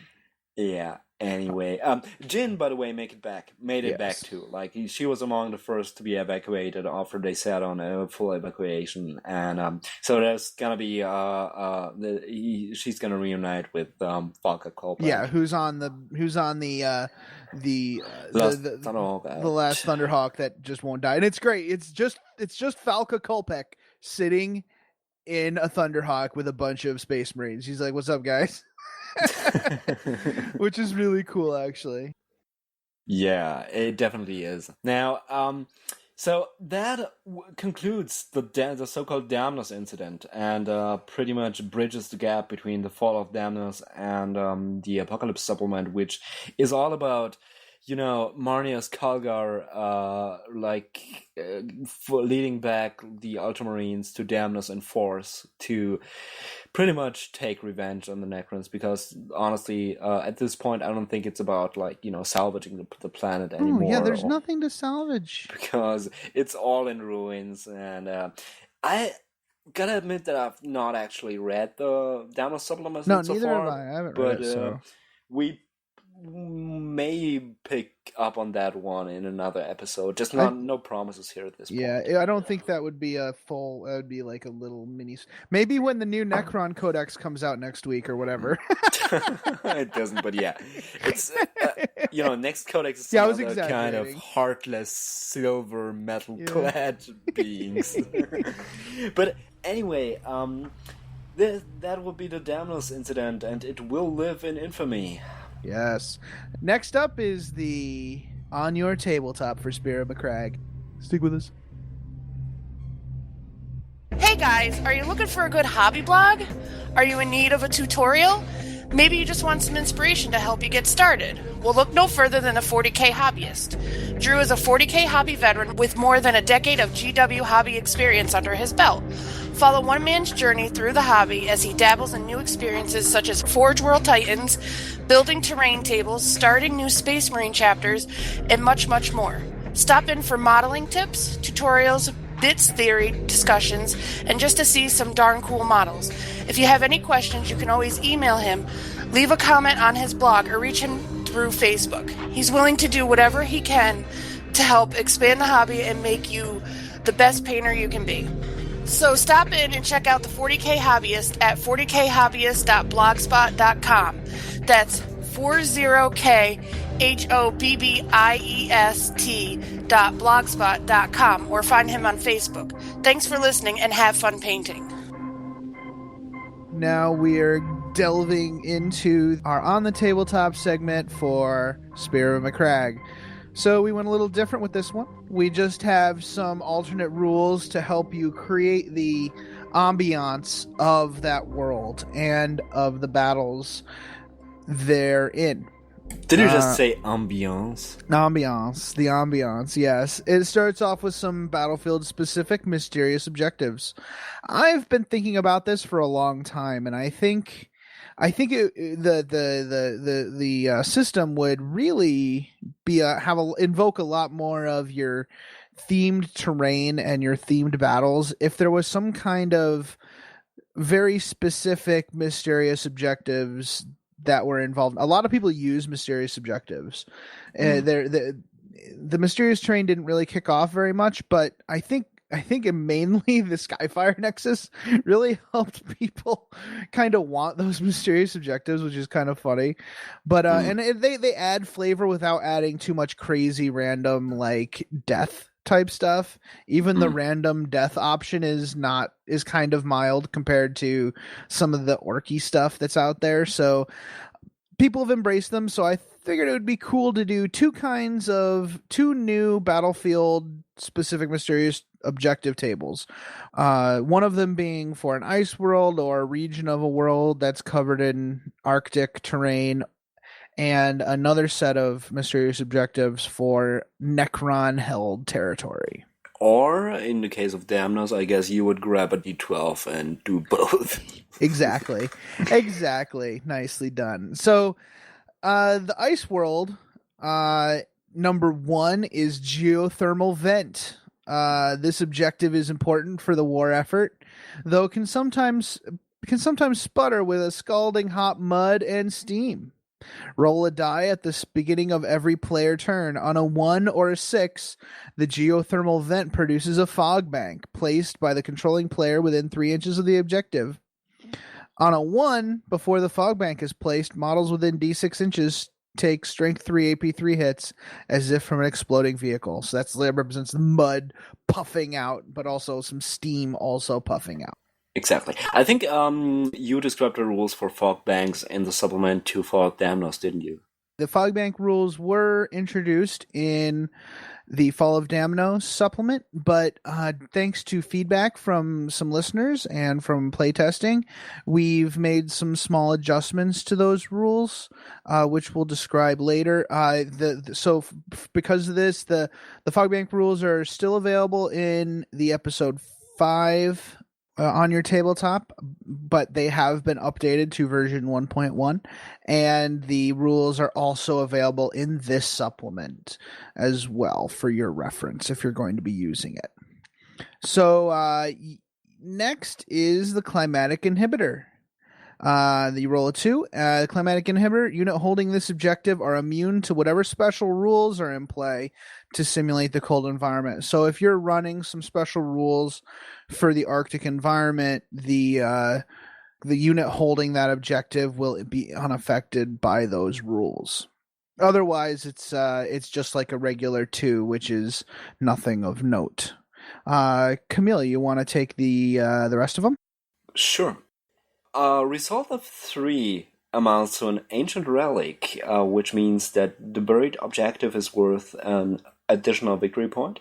Quite clean-cut and simple. Mm-hmm. A result of 4 is abandoned medical supplies. A non-vehicle unit holding this objective enjoys a 6+ feel no pain special rule. Iron hands make a sad face.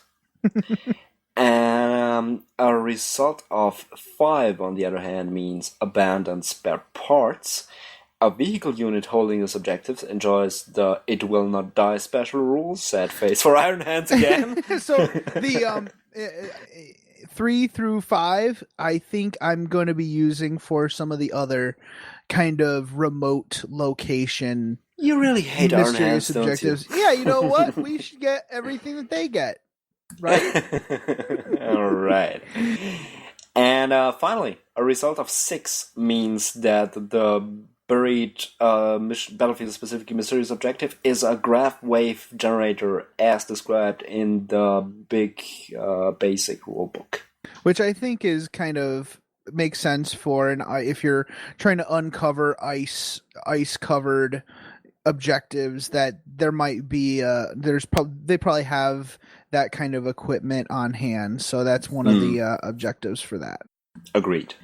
So the Necron Tomb World mysterious objectives. For number 1, we have a objective that is inspired by the book, a Mind Shackle Scarab spawning vent. While it is important to capture and study this strange technology, it could prove dangerous to those holding the objective. If a non-Necron unit is holding this objective at the end of their psychic phase, roll a die. If the result is a 1, then the unit must pass a leadership check on 3d6. If this check is failed, then the player's opponent gains control of the unit at the beginning of the owning player's shooting and assault phases, treating all friendly units instead as enemy units. The effect continues in the controlling player's turn, though the unit may only continue combat if they are still engaged. Otherwise, they may take no further actions. The effect ends at the beginning of the owning player's next turn. Of course, if the unit is still holding that objective, they must check again. So every turn you hold it, you make a leadership check, or your opponent controls you for the rest of the turn. Considering the fact that Kronos in the novella actually had to destroy his infected machines, including the crew, that's sort of, a rather tame interpretation. But I totally see where you're coming from a game design viewpoint. Right, yeah. If it were just a mission specific rule where I was like, okay, this objective is this and it's going to control you, I could actually modify the mission rules to account for the fact that one of the units is forever going to be under the control of the opponent. Yeah, like it. So a result of 2 would be nothing of note. It's just regular madness on a Necron world. A result of 3 would amount to a Skyfire Nexus, which is one of the regular basic rulebook rules as well, as far as I can remember. That's just, unit gains Skyfire, right? Yep. All right. And a 4 would amount to a Phase Inhibitor. The Imperium has seen fit to deep strike a Phase Inhibitor on the field. Bam! If a Necron unit deep strikes within 12 inch of the Phase Inhibitor, they automatically suffer a deep strike mishap. Yes, so it stops them from phasing in. It uses similar rules to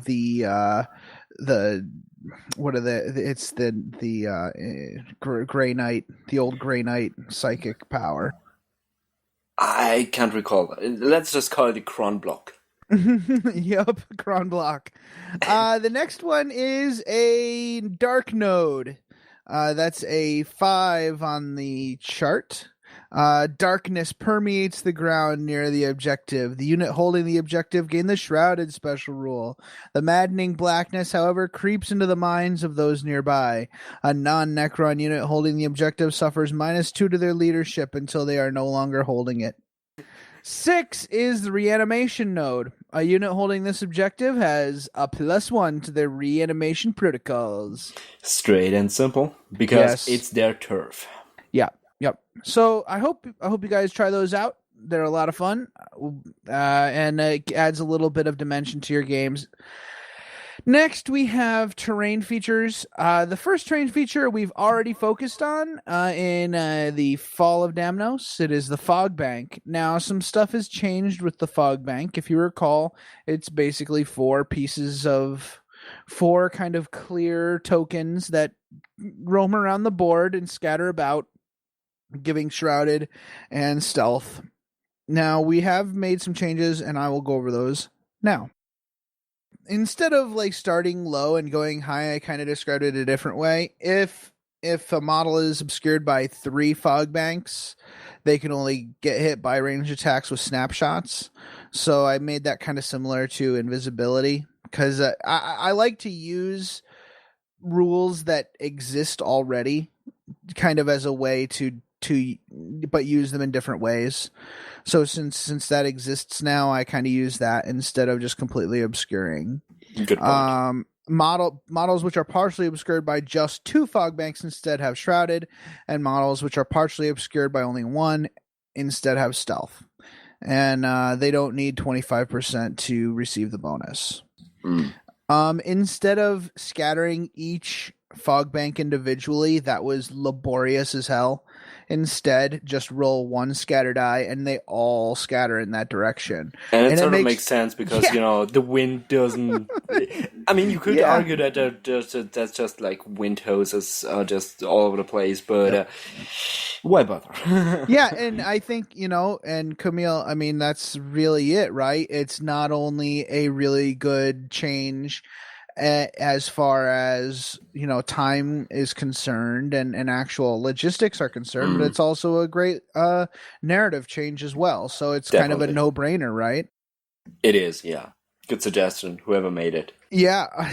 We tried finding their name, but I couldn't find it. We're gonna include it in the document when we release it, right? Yeah. So other than that, nothing has changed. Now, a new piece of terrain which I've created is called the Fogbank Node. So we kind of hinted that woods and rivers might be a nice piece of terrain to put fog banks on, because naturally they would have fog coming off of them at certain times of the day. Yeah. So instead, I created a new piece of terrain called the Fogbank Node. A Fogbank Node is a terrain feature which generates fog. This could be something as simple as a river, something slightly exotic like a geyser, or even a steaming vat full of corrosives. So a Fogbank Node starts with 2 fog banks of the appropriate type touching it. Throughout the game, the player whose turn it is to move fog banks rolls a die for each fogbank node after existing fog banks have been moved. If a 4+ is rolled, generate a new fog bank, placing it in contact with the fogbank node. So, like if you have a river on a 4+, after you move all your other fog banks, if you have a river, you'd roll a 4+, and if you do, you put a new fog bank on it. Simple as that. Yeah, that is A, very cool, and B, please tell me that your goth rock band with their landing pad stage have one of those as part of their equipment.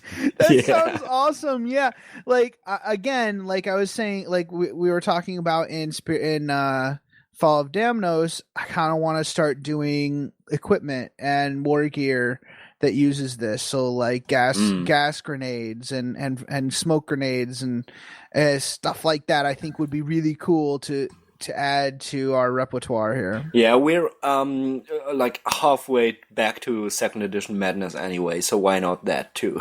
Sure, right? Yeah, exactly. Why bother? All right. So I think that's all in terms of changes to the like climatic rules, right? Yeah. That we made to the Damnos supplement. As Adam mentioned before, you can download those with the new episode and have the ones we previously released with episode 5. Like the download link is on the page and in the show post. And I guess we're gonna pick the new ones like unilaterally for any kind of compendium we might release in the future, right? Yeah, and that's just it. We'll probably gut these versions when we do the omnibus. That way everything is updated all at once. Exactly. Now we've got something else in stock for you for Spear of Macragge. There will be some notes towards Spearhead, which is quite an obvious choice because of all the tank goodness going on. So the old Spearhead rules are, of course, perfectly serviceable in 7th edition games of 40k, although they are a little dated. But with the advent of more formations and different detachments and unbound armies, above all, some or even much of it seems superfluous. So what we actually recommend would be that you use the Spearhead formations as they are, because they are definitely flavorful and fairly priced as far as the points are concerned. And you just should keep your eyes open and watch out for any loopholes. This might cause to cause your game to go off balance. But honestly, it's hard to do that in 7th edition anymore, because considering these formations, you have to pay for them. Like they make you pay like a certain number of points in order to take the formation. It's like I can't see how any of it could be much worse than some of the Unbound data slates that we had, or Unbound or whatever. Yeah, the one thing to remember is like they actually make a lot of the transports a heavy choice as far as these formations are concerned. So you can have like a spearhead of rhinos or razorbacks or something like that. Which is might be an interesting, situation for a narrative scenario or something like that. But that is not something you would normally do. So what we recommend using is the Spearhead Detachment. Instead of the Special Force Organization chart in the Spearhead supplement, we suggest using the Spearhead Detachment. As with a Combined Arms Detachment, units in the Spearhead Detachment are selected as a single faction. There are some differences, of course.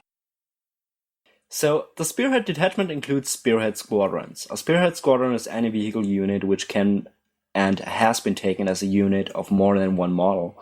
A Spearhead Squadron also includes any recent Games Workshop formation which includes one or more vehicles.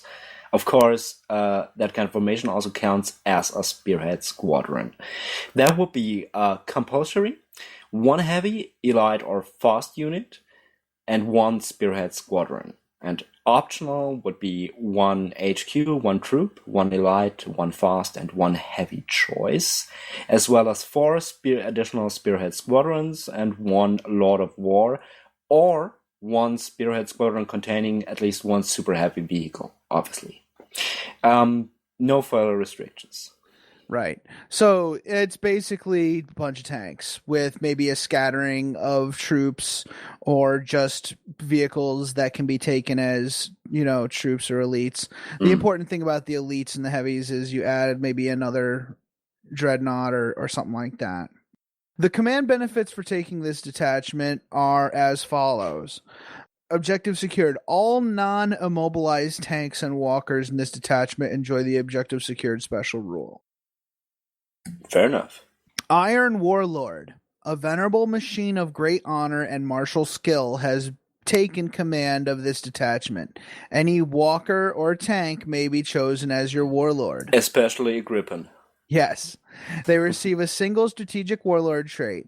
Any unit within 2 inches and any vehicle within 4 inches of the Iron Warlord may look out Sir for the Iron Warlord on a 4+. Obviously, this must be attempted before any rolls to penetrate or wounds are made. Yeah, so basically you're turning your vehicle squadrons into command squads in a way. Yes. Which is a very interesting take. Now, the third command benefit would be Sterner Stuff. For an additional 15 points, the Iron Warlord may gain either It Will Not Die or the Stealth Special rules, chosen at Army Creation, so when you're writing your list. It may also ignore hull point damage inflicted by glancing hits on a 4+. If the Warlord has a total armor value, like front plus side plus rear, exceeding 35, like let's say several super heavies, including all war gear benefits, the unit instead costs an additional 20 points for the sake of balance. If the unit has a total armor value exceeding 38, including all war gear benefits, the unit instead costs an additional 30 points. For example, a Dreadnought would cost an additional 15 points because, 12 plus 10 equals to 34, and a command barge would cost an additional 20 points, like 13 plus 13 plus 11 is 37. Right, and that kind of just shows you that technically a command barge is 11, 11, 11, but it has an ability that gives an additional +2. Well, that you have to count that additional +2. Yeah. So the last command benefit is Overload. For an additional 5 points, an Iron Warlord, which is a walker, may be equipped with a special piece of equipment which acts like the machine equivalent of hyper-adrenaline. At the beginning of any assault phase, you may use the Overload. During this turn, the model's initiative increases by 3 and gains an additional D3 attacks. If the Iron Warlord is destroyed during this turn, it automatically explodes to a range of 1d6 plus 6 instead of just 1d6. So he goes Super Saiyan and goes nuts on mofos. Exactly. And that would be the gist of it in terms of command benefits for that particular kind of formation.